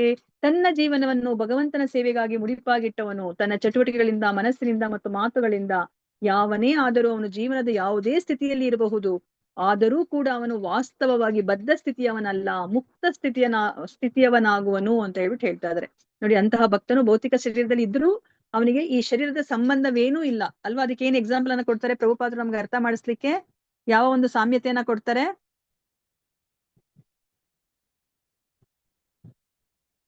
ಹರೇ ಕೃಷ್ಣ. ಆ ತೆಂಗಿನ ಗಿಟಕನ್ನ ಕೊಡ್ತಾರೆ ಅಲ್ವಾ. ಅದು ಫುಲ್ ಕೊಬ್ಬರಿ ಆಗ್ಬಿಟ್ಟಿರುತ್ತಲ್ಲ. ಕೊಬ್ಬರಿ ಆದಾಗ ಅದೇನಾಗತ್ತೆ? ಅದು ಆ ಒಂದು ತೆಂಗಿನಕಾಯಿ ಒಳಗಡೆ ಇರುತ್ತೆ, ಆದ್ರೆ ಅದು ಅದ್ರ ಜೊತೆ ಅಂಟ್ಕೊಂಡಿರೋದಿಲ್ಲ ಅಲ್ವಾ. ಅದಿನ್ನ ಎಳೆದಿದ್ದಾಗ ಏನಾಗತ್ತೆ? ಆ ಕಾಯಿ ಪಾರ್ಟ್ ಅದು ಅಂಟ್ಕೊಂಡಿರುತ್ತೆ ಆ ಶೆಲ್ಗೆ. ಆದ್ರೆ ಯಾವಾಗ ಅದು ಏನು ಮೆಚ್ಚೂರತ್ತಂದ್ರೆ ಕೊಬ್ಬರಿ ಆಗುತ್ತೋ ಅವಾಗ ಅದು ಕೊಬ್ಬರಿ ಗಿಟ್ಕೇನಾಗತ್ತೆ? ಆ ಒಂದು ಶೆಲ್ನಿಂದ ಅದು ಹೊರಗಡೆ ಬಂದ್ಬಿಡತ್ತೆ ಅಲ್ವಾ. ಸೊ ಅದಕ್ಕೆ ಇಲ್ಲಿ ಎಕ್ಸಾಂಪಲ್ ನ ಕೊಡ್ತಾರೆ. ಅಂದ್ರೆ ನಾವು ಈ ಭೌತಿಕ ಪ್ರಪಂಚದಲ್ಲಿ ಇದ್ರೂ ಸಹ ನಾವು ಮುಕ್ತರಾಗ್ಬಿಟ್ಟಿರ್ತೀವಿ, ನಾವು ಅದಕ್ಕೆ ಅಂಟ್ಕೊಂಡಿರೋದಿಲ್ಲ, ಈ ಭೌತಿಕ ಪ್ರಪಂಚಕ್ಕೆ ನಾವು ಅಂಟ್ಕೊಂಡಿರೋದಿಲ್ಲ ಅಂತ ಹೇಳ್ಬಿಟ್ಟು ನಮ್ಗೆ ಹೇಳ್ತಾರೆ ಅಲ್ವಾ. ನಾವ್ ಇನ್ನ ಒಂದನ್ನು ನೋಡಿದ್ವಿ ನಾವು ಅಲ್ಲ, ಪದ್ಮಪತ್ರ ವಿಮಾಂಬಸ ಅಂದ್ರೆ ನಾವು ಈ ಕಮಲ ಹೇಗೆ ಆ ಒಂದು ಕೆಸರಲ್ಲಿ ಇರುತ್ತೋ ಇದ್ರೂನು ಸಹ ಅದು ಅದಕ್ಕೆ ಅಂಟ್ಕೊಂಡಿರೋದಿಲ್ಲ ಅಲ್ವಾ. ಅದೇ ತರನೇ ನಾವು ಹೀಗೆ ಈ ತರ ನಾವ್ ಯಾವ್ದೇ ಸ್ಥಿತಿಯಲ್ಲಿ ಇದ್ರೂ ಸಹ ನಾವು ಭಗವಂತನ ಚಟುವಟಿಕೆಗಳನ್ನ ಮಾಡ್ತಾ ನಾವ್ ಯಾವತ್ತು ನೋಡಿ ಕರ್ಮವನ್ನ ನಾವು ಬಿಡಬಾರ್ದು. ಭಗವಂತ ಅದಕ್ಕೆ ತುಂಬಾ ಸ್ಟ್ರೆಸ್ ಅನ್ನ ಕೊಡ್ತಾರೆ. ನಾವ್ ಅದನ್ನ ಚೆನ್ನಾಗ್ ಅರ್ಥ ಮಾಡ್ಕೋಬೇಕು ಭಗವದ್ಗೀತೆಯಲ್ಲಿ ಅಲ್ವಾ. ನೀನೇನು ಕರ್ಮ ಮಾಡ್ಬೇಡ, ನೀನ್ ಅಲ್ಲಿ ಒಂದ್ ಕಡೆ ಕುತ್ಕೊಂಡ್ಬಿಟ್ಟು ನನ್ನ ಹೆಸರನ್ನ ಜ್ಞಾಪಿಸ್ಕೊ ಅಂತ ಹೇಳದೇ ಇಲ್ಲ ಅವರು. ಕರ್ಮ ಮಾಡ್ತಾ ತಸ್ಮಾ ಸರ್ವೇಶು ಕಾಲೇಶು ಮಾಮನುಸ್ಮರ ಯುದ್ಧಚ ಅಂತಾನೆ ಹೇಳಿರೋದವ್ರು. ಇಲ್ಲಾಂದ್ರೆ ಅವರೇ ಯುದ್ಧ ಮಾಡ್ಬಿಡ್ಬೋದಾಗಿತ್ತಲ್ವಾ. ಅರ್ಜುನನಿಗೆ ಯಾಕೆ ಯುದ್ಧ ಮಾಡ್ಲಿಕ್ಕೆ ಅವ್ರು ಹೇಳಿದ್ರು? ಒಂದು ಸುದರ್ಶನ ಚಕ್ರ ಸಾಕೋದು, ಚಕ ಚಕ ಚಕ ಅಂತ ಹೇಳ್ಬಿಟ್ಟು 18 ಲಕ್ಷ ಅಕ್ಷೋಹಿಣಿ ಸೈನ್ಯವನ್ನು ಸಹ ಅದು ನಾಶಗೊಳಿಸ್ಬಿಡ್ತಾ ಇತ್ತು ಒಂದು ಕ್ಷಣದಲ್ಲಿ ಅಲ್ವಾ. ಆದ್ರೂ ಸಹ ಅವ್ರು ಏನ್ ಮಾಡ್ತಾ ಇದಾರೆ? ಯಾರ್ಯಾರ ಕರ್ತವ್ಯ ಇದೆಯೋ ಅವ್ರಿಗೆ ಮಾಡ್ಲಿಕ್ಕೇನೆ ಅವ್ರು ಬಿಡ್ತಾ ಇದ್ದಾರೆ ಕೃಷ್ಣ ಅಲ್ವಾ. ಅವ್ರಿಗೆ ಸಹಾಯ ಮಾಡ್ತಾ ಇದಾರೆ, ಮಾರ್ಗದರ್ಶನವನ್ನ ಅವರು ಕೊಡ್ತಾ ಇದಾರೆ. ಇವಾಗ ನಮ್ಗೂನು ಅಷ್ಟೇ, ನಾವ್ ಇವಾಗ ಯಾವ್ದೇ ಒಂದು ಸ್ಥಾನದಲ್ಲಿ ಇರ್ಲಿ ಅಲ್ವಾ, ನಾವು ಆ ಸ್ಥಾನದಲ್ಲಿ ಇದ್ಕೊಂಡು ನಾವ್ ಏನೇನ ಕರ್ತವ್ಯವನ್ನ ಮಾಡ್ಬೇಕು ಅದನ್ನ ಮಾಡ್ತಾನೆ ನಾವು ಅನುಸ್ಮರ ನಾವು ಭಗವಂತನನ್ನ ಜ್ಞಾಪಿಸ್ಕೊತಾ ಇರ್ಬೇಕು. ಸದಾ ನಾವು ಭಗವಂತನ ಸ್ಮರಣೆಯನ್ನ ನಾವು ಮಾಡ್ಬೇಕು. ಅದನ್ನ ನಮ್ಗೆ ಇಲ್ಲಿ ಅರ್ಥ ಮಾಡಿಸ್ತಾ ಇದ್ದಾರೆ. ಏಕೆಂದ್ರೆ ಅವನು ದಿವ್ಯವಾಗಿ ನೆಲೆಗೊಂಡಿರುತ್ತಾನೆ. ಸೊ ಯಾರ ಈ ತರ ಜೀವನವನ್ನ ಮಾಡ್ತಿರ್ತಾರೋ ಅವ್ರು ದಿವ್ಯ ಸ್ಥಿತಿ ನೋಡ್ಲಿಕ್ಕೆ ಅವರು ಬದ್ಧ ಸ್ಥಿತಿ ಅಂತ ಅನ್ಸಿದ್ರು ಸಹ ಅವರು ದಿವ್ಯವಾಗಿರ್ತಾರೆ. ಯಾಕಂದ್ರೆ ಅವರು ಭಗವಂತನ ಜೊತೆ ಯಾವಾಗ್ಲೂ ಸಂಪರ್ಕದಲ್ಲಿ ಇರ್ತಾರೆ. ಹೇಗೆ ಆ ಒಂದು ಕಬ್ಬಿಣ ನಾವು ಬೆಂಕಿಯಲ್ಲಿಟ್ಟರೆ ಹೇಗೆ ಅದ್ರ ಜೊತೆ ನಿರಂತರವಾಗಿದ್ದಾಗ ಆ ಕಬ್ಬಿಣವು ಕಠಿಣ ಕಬ್ಬಿಣವೂ ಸಹ ಆ ಒಂದು ಬೆಂಕಿಯ ಗುಣಲಕ್ಷಣಗಳನ್ನ ಹೊಂದ್ಬಿಡುತ್ತೋ, ಅದೇ ತರ ನಾವು ಸಹ ಬದ್ಧ ಜೀವಿಗಳಾದ್ರೂ ಸಹ ಆ ಒಂದು ಭಗವಂತನ ಸಂಪರ್ಕಕ್ಕೆ ಬಂದಿದ ತಕ್ಷಣ ನಾವು ಸಹ ಆಧ್ಯಾತ್ಮಿಕವಾಗ್ಬಿಡ್ತೀವಿ, ದಿವ್ಯವಾಗ್ಬಿಡ್ತೀವಿ, ದಿವ್ಯ ಸ್ಥಿತಿಗೆ ಬರ್ತೀವಿ ಅಂತ ಹೇಳ್ಬಿಟ್ಟು ಹೇಳ್ತಾ ಇದ್ದಾರೆ. ನಾರಾಯಣ ಪರ ಸರ್ವೇ ನಾ ಕುತಶ್ಚನ ಬಿಭ್ಯತಿ. ಅಂದರೆ ಭಕ್ತನು ದಿವ್ಯವಾದ ಚಟುವಟಿಕೆಗಳಲ್ಲಿ ನಿರತನಾಗಿರುವುದರಿಂದ ಅವನಿಗೆ ತಾನು ಭೌತಿಕ ಶರೀರ ಯಾವುದರ ಭಯವಿರುವುದಿಲ್ಲ ಅಂತ ಹೇಳ್ಬಿಟ್ಟು ಇಲ್ಲಿ ಹೇಳ್ತಾ ಇದ್ದಾರೆ. ಸೊ ಇಲ್ಲಿ ಏನರ್ಥ? ಇಲ್ಲಿ ನಾರಾಯಣ ಪರ ಸರ್ವೇ ನಾ ಕುತಶ್ಚನ ಬಿಭ್ಯತಿ ಸ್ವರ್ಗಾಪವರ್ಗ ನರಕೇಶ್ವ ಅಪಿ ತುಲ್ಯಾರ್ಥ ದರ್ಶಿನಃ. ಇದರಲ್ಲಿರೋ ಶ್ಲೋಕಗಳೆಲ್ಲ ಬರ್ತಾ ಇರೋ ಶ್ಲೋಕಗಳೆಲ್ಲೂ ಸಹ ತುಂಬಾ ಇಂಪಾರ್ಟೆಂಟು, ಬಾಹ್ಯಾಟ್ ಮಾಡ್ಕೊಳ್ಳುವಂತಹ ಶ್ಲೋಕಗಳು. ಎಲ್ಲರೂ ಬರ್ಕೊಳ್ಳಿ ಇದನ್ನ. ಸೊ ಇಲ್ಲಿ ಏನ್ ಹೇಳ್ತಾ ಇದ್ರೆ, ನಾರಾಯಣ ಪರ ಸರ್ವೇ ನಾ ಕುತಶ್ಚನ ಬಿಭ್ಯತಿ ಸ್ವರ್ಗಾಪವರ್ಗ ನರಕೇಶ್ವ ಅಪಿ ತುಲ್ಯಾರ್ಥ ದರ್ಶಿನಃ. ಅವ್ರಿಗೇನು ಭಯನೇ ಇಲ್ಲ.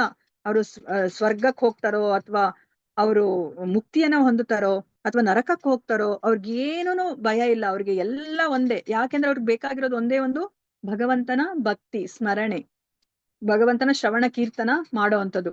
ಸೊ ಅದಕ್ಕೋಸ್ಕರ ಅವರು ಏನಕ್ಕೂ ಭಯ ಪಡೋದಿಲ್ಲ ಅವರು ಅಂತ ಹೇಳ್ಬಿಟ್ಟು ಇಲ್ಲಿ ಹೇಳ್ತಾ ಇದ್ದಾರೆ. ನಾರಾಯಣ ಪರ ಸರ್ವೇ ನಾಕುತಶ್ಚನ ಬಿಭ್ಯತಿ. ಅಂದರೆ ಭಕ್ತನು ದಿವ್ಯವಾದ ಚಟುವಟಿಕೆಗಳಲ್ಲಿ ನಿರತನಾಗಿರೋದ್ರಿಂದ ಅವನು ತಾನು ಭೌತಿಕ ಶರೀರ ಯಾವುದರ ಭಯವಿರುವುದಿಲ್ಲ. ಅವ್ರಿಗೆ ಯಾವುದಕ್ಕೂ ಭಯ ಇಲ್ಲ. ಅವ್ರು ಎಲ್ಲಿಗೆ ಬೇಕಾದ್ರೂ ಇರ್ತಾರೆ. ಸ್ವರ್ಗಾಪವರ್ಗ ನರಕೇಶು ಎಲ್ಲೋದ್ರೂ ಸಹ ಅವರು ಭಯನೇ ಅವ್ರಿಗೆ ಆಗೋದಿಲ್ಲ ಅಂತ ಹೇಳ್ಬಿಟ್ಟು ಇಲ್ಲಿ ಹೇಳ್ತಾ ಇದ್ದಾರೆ. ಈ ಮುಕ್ತ ಸ್ಥಿತಿಯನ್ನು ಉದಾಹರಿಸುತ್ತಾ ಶ್ರೀ ಚೈತನ್ಯ ಮಹಾಪ್ರಭುಗಳು ಹೀಗೆ ಪ್ರಾರ್ಥಿಸುತ್ತಾರೆ ಅಲ್ವಾ. ನಮ್ಗೆ ಗೊತ್ತಿರೋ ಹಾಗೆ ಚೈತನ್ಯ ಮಹಾಪ್ರಭುಗಳು ಅದನ್ನೇ ಪ್ರಾರ್ಥಿಸ್ತಾ ಇದ್ದಾರೆ ಅಲ್ವಾ. ನನಗೆ ಯಾವ್ದು ಬೇಡ, ನನಗೆ ನ ಧನಂ ನ ಜನಂ ನ ಸುಂದರೀಂ ಕವಿತಾ ಯಾವ್ದು ಬೇಡ, ನನಗೆ ಹೊಗಳಿಕೆ ಯಾವ್ದು ನನಗೆ ಬೇಡ. ನನಗೆ ಬೇಕಾಗಿರೋದು ಮಮ ಜನ್ಮನಿ ಜನ್ಮನೀಶ್ವರಿ. ಅದೆಷ್ಟು ಜನ್ಮಗಳಿದೆಯೋ ಗೊತ್ತಿಲ್ಲ, ಪ್ರತಿ ಜನ್ಮದಲ್ಲೂ ಸಹ ಮಮ ಜನ್ಮನಿ ಜನ್ಮನೀಶ್ವರಿ ಭವತಾದ್ ಭಕ್ತಿರ್ ಅಹೈತುಕಿ ತ್ವಯಿ ಅಲ್ವಾ. ನಿನ್ನ ನಿರಂತರವಾಗಿರುವಂತಹ ಆ ಕಾಸ್ಲೆಸ್ ಭಕ್ತಿ, ಅಕಾರಣ ರಹಿತವಾದಂತಹ ಭಕ್ತಿ ನನಗೆ ಕೊಡು ಅಂತ ಹೇಳ್ಬಿಟ್ಟಲ್ಲಿ ಕೇಳ್ಕೊತಾ ಇದ್ದಾರೆ. ಒಟ್ಟಾರೆ ನನಗೆ ಬೇಕಾದದ್ದು ಏನಂದ್ರೆ ನನ್ನ ಜನ್ಮ ಜನ್ಮಗಳಲ್ಲಿಯೂ ನಿನ್ನ ಅವ್ಯಾಜ ಭಕ್ತಿ ಸೇವೆ ನನಗಿರಲಿ ಅಲ್ವಾ. ಯಾವುದೇ ಕಾರಣ ಇರ್ಕೂಡುದು. ನಾನು ಭಕ್ತಿ ಮಾಡ್ತಿದ್ದೀನಿ ಅಂದ್ರೆ ನಾನು ಏನೋ ಭೌತಿಕವಾಗಿ ನಾನು ತುಂಬಾ ಸುಸ್ಥಿತಿಗೆ ಬರಬೇಕು, ನನಗೆ ಹೆಸರು ಬರ್ಬೇಕು, ಹಣ ಬರ್ಬೇಕು, ಆತರ ಯಾವುದೇ ಒಂದು ಕಾರಣ ಇಲ್ಲ ಅಲ್ವಾ. ಅವ್ಯಾಜ ಅಲ್ವಾ. ನನಗೆ ಭಗವಂತ ಅಂದ್ರೆ ಇಷ್ಟ ಅಷ್ಟೇನೆ.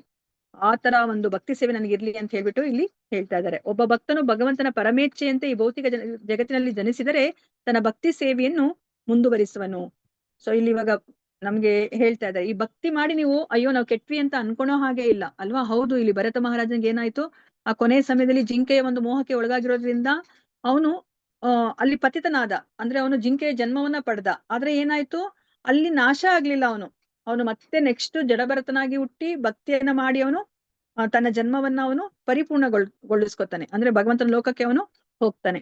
ಸೊ ಅದಕ್ಕೆ ಇಲ್ಲಿ ಏನ್ ಹೇಳ್ತಾ ಇದ್ರೆ, ಭರತ ಒಂದು ತಪ್ಪನ್ನೆಸಗಿ ಮುಂದಿನ ಜನ್ಮದಲ್ಲಿ ಒಂದು ಜಿಂಕೆ ಆದಾಗ ಅವನು ನಿರ್ಲಕ್ಷ್ಯತೆಗಾಗಿ ಒಂದಿಷ್ಟು ದಂಡನೆ ದೊರೆತರೂ ಅವನ ಭಕ್ತಿ ಸೇವೆ ನಿಲ್ಲಲಿಲ್ಲ. ನೋಡಿ, ಭಕ್ತಿ ಸೇವೆ ಅನ್ನೋದು ನಿಲ್ಲೋದೇ ಇಲ್ಲ, ಅದು ನಿರಂತರವಾಗಿರುತ್ತೆ ಅಲ್ವಾ. ಈ ಜನ್ಮದಲ್ಲಿ ನಮ್ಗೆ ಪೂರ್ತಿ ಮಾಡ್ಲಿಕ್ಕೆ ಆಗ್ಲಿಲ್ಲ, ನಮ್ಗೆ ಭಗವಂತ ಮುಂದಿನ ಒಂದು ಜನ್ಮದಲ್ಲಿ ನಮಗೆ ಅವಕಾಶ ಕೊಡ್ತಾನೆ. ಅದಕ್ಕೆ ನಾರದ ಮುನಿ ಏನ್ ಹೇಳ್ತಾರೆ, ಸೊ ಇದು ತುಂಬಾ ಮುಖ್ಯವಾಗಿರುವಂತ ಶ್ಲೋಕ. ಇದನ್ನು ಸಹ ಸ್ಕಂದ 1 ಅಧ್ಯಾಯ 5 ಬರುತ್ತೆ.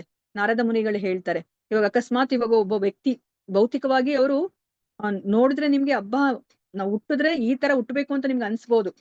ಅವ್ರಷ್ಟು ಪರ್ಫೆಕ್ಟ್ ಅಂತ ಅನ್ನಿಸ್ಬೋದು. ಎಲ್ಲ ಅವ್ರಿಗೆ ಏನು ಧನ ಹಣ ಜ್ಞಾನ ಎಲ್ಲಾನು ಇದೆ ಅವ್ರಿಗೆ. ಆದ್ರೆ ಅವರು ಭಗವಂತನ ಭಕ್ತನಾಗಿಲ್ಲ. ಅವರು ಒಂದು ಬಾಯಿಂದನೂ ಹರಿನಾಮವನ್ನ ಅವರು ಹೇಳ್ತಾ ಇಲ್ಲ.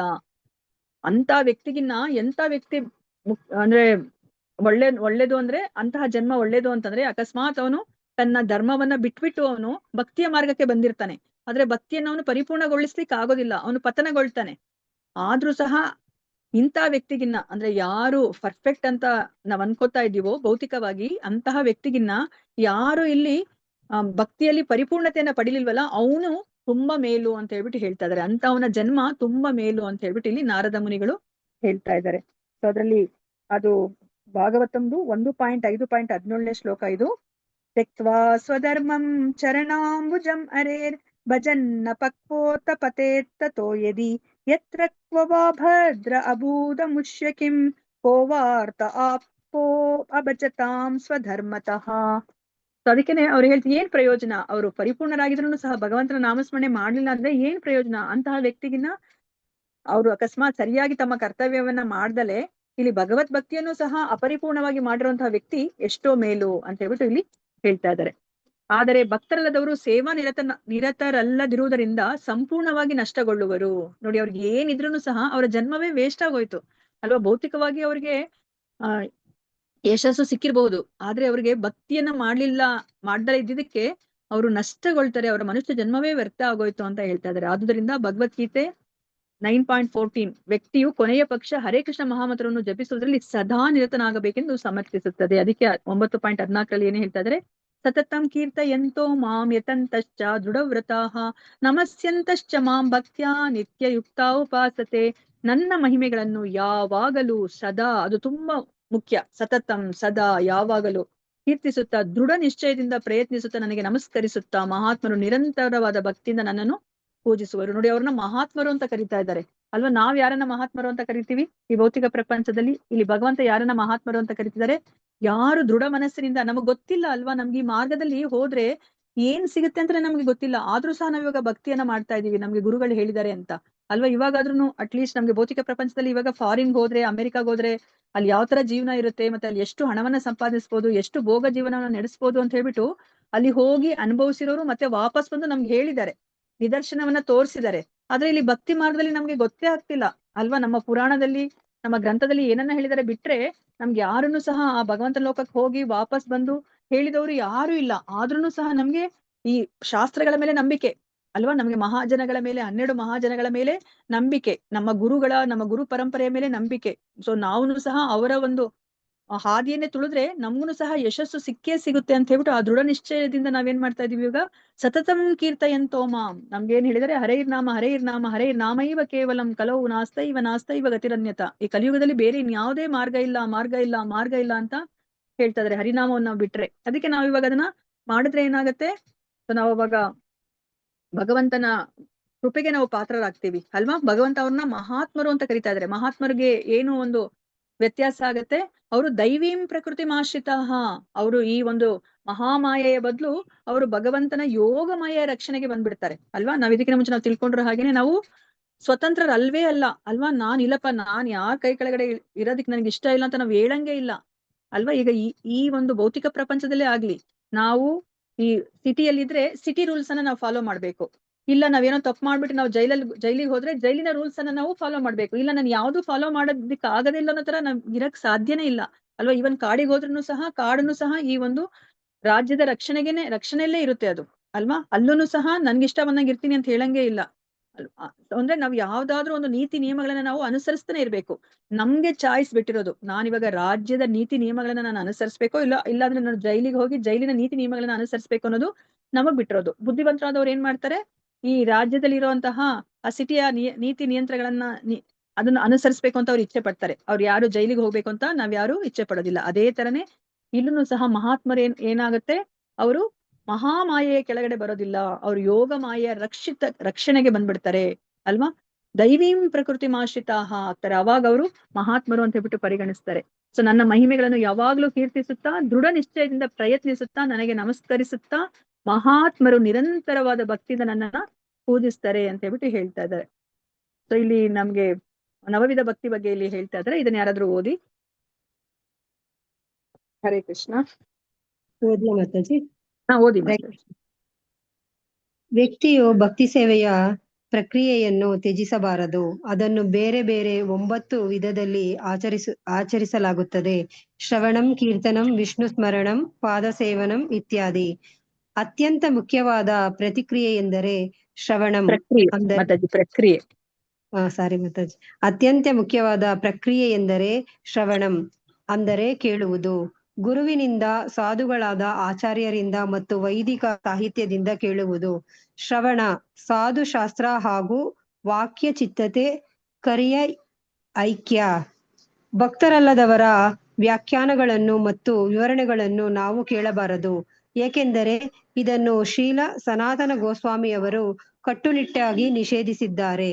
ಅವರು ಪದ್ಮಪುರಾಣದಿಂದ ಉದ್ಧರಿಸಿದ ಶ್ಲೋಕ ಹೀಗಿದೆ. ಮಾತಾಜಿ ಶ್ಲೋಕ ನೀವೇ ಹೇಳ್ಬಿಡ್ತೀರಾ ಮಾತಾಜಿ? ಇದನ್ನು ಅಷ್ಟೇ ಎಲ್ಲಾರು ಜ್ಞಾಪಕ ಅಂದ್ರೆ ಬಾಯ್ಹೆಡ್ ಮಾಡ್ಕೊಳ್ಳೋಂತ ಶ್ಲೋಕ, ತುಂಬಾ ಮುಖ್ಯವಾಗಿರುವಂತ ಶ್ಲೋಕ. ಇದ್ರಲ್ಲಿ ಏನೆಲ್ಲ ಬಂದಿತ್ತು ಅದನ್ನೆಲ್ಲ ಬರ್ದಿಟ್ಕೊಂಡು ನೀವು ಬಾಯ್ಹೆಡ್ ಮಾಡ್ಕೊಳ್ಳಿ. ಅವೈಷ್ಣವ ಮುಖೋದ್ಗೀರ್ಣಂ ಪೂತಂ ಹರಿಕಥಾಮೃತಂ ಶ್ರವಣಂ ನೈವ ಕರ್ತವ್ಯಂ ಸರ್ಪೋಚ್ಚಿಷ್ಟಂ ಯಥಾಪಯಃ. ಅವೈಷ್ಣವ ಮುಖೋದ್ಗೀರ್ಣಂ ಪೂತಂ ಹರಿಕಥಾಮೃತಂ ಶ್ರವಣಂ ನೈವ ಕರ್ತವ್ಯಂ ಸರ್ಪೋಚ್ಚಿಷ್ಟಂ ಯಥಾಪಯಃ. ಅವೈಷ್ಣವ ಮುಖೋದ್ಗೀರ್ಣಂ ಪೂತಂ ಹರಿಕಥಾಮೃತಂ ಶ್ರವಣಂ ನೈವ ಕರ್ತವ್ಯಂ ಸರ್ಪೋಚ್ಚಿಷ್ಟಂ ಯಥಾಪಯಃ. ಹರೇ ಕೃಷ್ಣ. ಎಲ್ಲರೂ ಹೇಳಿ. ಹರೇ ಕೃಷ್ಣ. ಅವೈಷ್ಣವ ಮುಖೋದ್ಗೀರ್ಣಂ ಪೂತಂ ಹರಿಕಥಾಮೃತಂ ಶ್ರವಣಂ ನೈವ ಕರ್ತವ್ಯಂ ಸರ್ಪೋಚ್ಚಿಷ್ಟಂ ಯಥಾಪಯಃ. ನಾನೊಂದ್ ಲೈನನ್ನ ಹೇಳ್ಕೊಡ್ತೀನಿ, ಎಲ್ಲರೂ ಹೇಳಿ. ಅವೈಷ್ಣವ ಮುಖೋದ್ಗೀರ್ಣಂ ಪೂತಂ ಹರಿಕಥಾಮೃತಂ ಪೂತಂ ಹರಿಕಥಾಮೃತಂ ಶ್ರವಣಂ ನೈವ ಕರ್ತವ್ಯಂ ಸರ್ಪೋಚ್ಚಿಷ್ಟಂ ಯಥಾಪಯಃ. ಶ್ರವಣಂ ನೈವ ಕರ್ತವ್ಯಂ ಯಥಾಪಯಃ. ಹರೇ ಕೃಷ್ಣ ಮಾತಾಜಿ, ಕಂಟಿನ್ಯೂ ಮಾಡಿ ಮತ್ತೆ. ಆ ಆಜ್ಞೆಯನ್ನು ಕಡಾಖಂಡಿತವಾಗಿ ನಾವು ಅನುಸರಿಸಬೇಕು ಮತ್ತು ಮಾಯಾವಾದಿಗಳಿಂದ, ನಿರಾಕಾರವಾದಿಗಳಿಂದ, ಶೂನ್ಯವಾದಿಗಳಿಂದ, ರಾಜಕಾರಣಿಗಳಿಂದ ಅಥವಾ ಸ್ವಯಂನ್ಯ ವಿದ್ವಾಂಸರಿಂದ ಸ್ವಯಂ ಮನ್ಯ ವಿದ್ವಾಂಸರಿಂದ ಎಂದೂ ಕೇಳಲು ಪ್ರಯತ್ನಿಸಬಾರದು. ಅಂತಹ ಅಮಂಗಳಕರ ಸಂಘವನ್ನು ಕಟ್ಟುನಿಟ್ಟಾಗಿ ತಪ್ಪಿಸಿಕೊಳ್ಳುತ್ತಾ ನಾವು ಶುದ್ಧ ಭಕ್ತರಿಂದ ಮಾತ್ರ ಶ್ರವಣ ಮಾಡಬೇಕು. ಆದುದರಿಂದ ಶ್ರೀಲ ರೂಪ ಗೋಸ್ವಾಮಿಯವರು ಶ್ರೀ ಗುರುಪಾದಾಶ್ರಯ ಗುರುವಾಗಬಲ್ಲ ಶುದ್ಧ ಭಕ್ತನ ಪಾದಕಮಲಗಳನ್ನು ಆಶ್ರಯಿಸಬೇಕು ಎನ್ನುತ್ತಾರೆ. ಚೈತನ್ಯ ಮಹಾಪ್ರಭುಗಳ ಗೀತೋಪದೇಶದ ಪ್ರಕಾರ ಭಗವದ್ಗೀತೆಯ ಬೋಧನೆಗಳನ್ನು ಕಟ್ಟುನಿಟ್ಟಾಗಿ ಅನುಸರಿಸುವವನು ಗುರು ಯಾರೇ ದೇಕ ತಾರೆ ಕಹ ಕೃಷ್ಣ ಉಪದೇಶ. ಚೈತನ್ಯ ಚರಿತಾಮೃತದ ಮಧ್ಯಲೀಲೆ 7.128. ಒಬ್ಬ ಹಾವಾಡಿಗ ಐಂದ್ರಜಾಲಿಕ ಅಥವಾ ವಿದ್ವತ್ ವೃತ್ತಿಯವನ ಹಾಗೆ ಅರ್ಥವಿಲ್ಲದ ಮಾತನಾಡುವವನು ಗುರುವಾಗನು. ಅದಕ್ಕೆ ಬದಲಾಗಿ ಕೃಷ್ಣನ ಬೋಧನೆಗಳಾಗಿರುವ ಭಗವದ್ಗೀತೆಯನ್ನು ಯಥಾರೂಪದಲ್ಲಿ ನಿರೂಪಣೆ ಮಾಡುವವನು ಗುರು. ಶ್ರವಣವು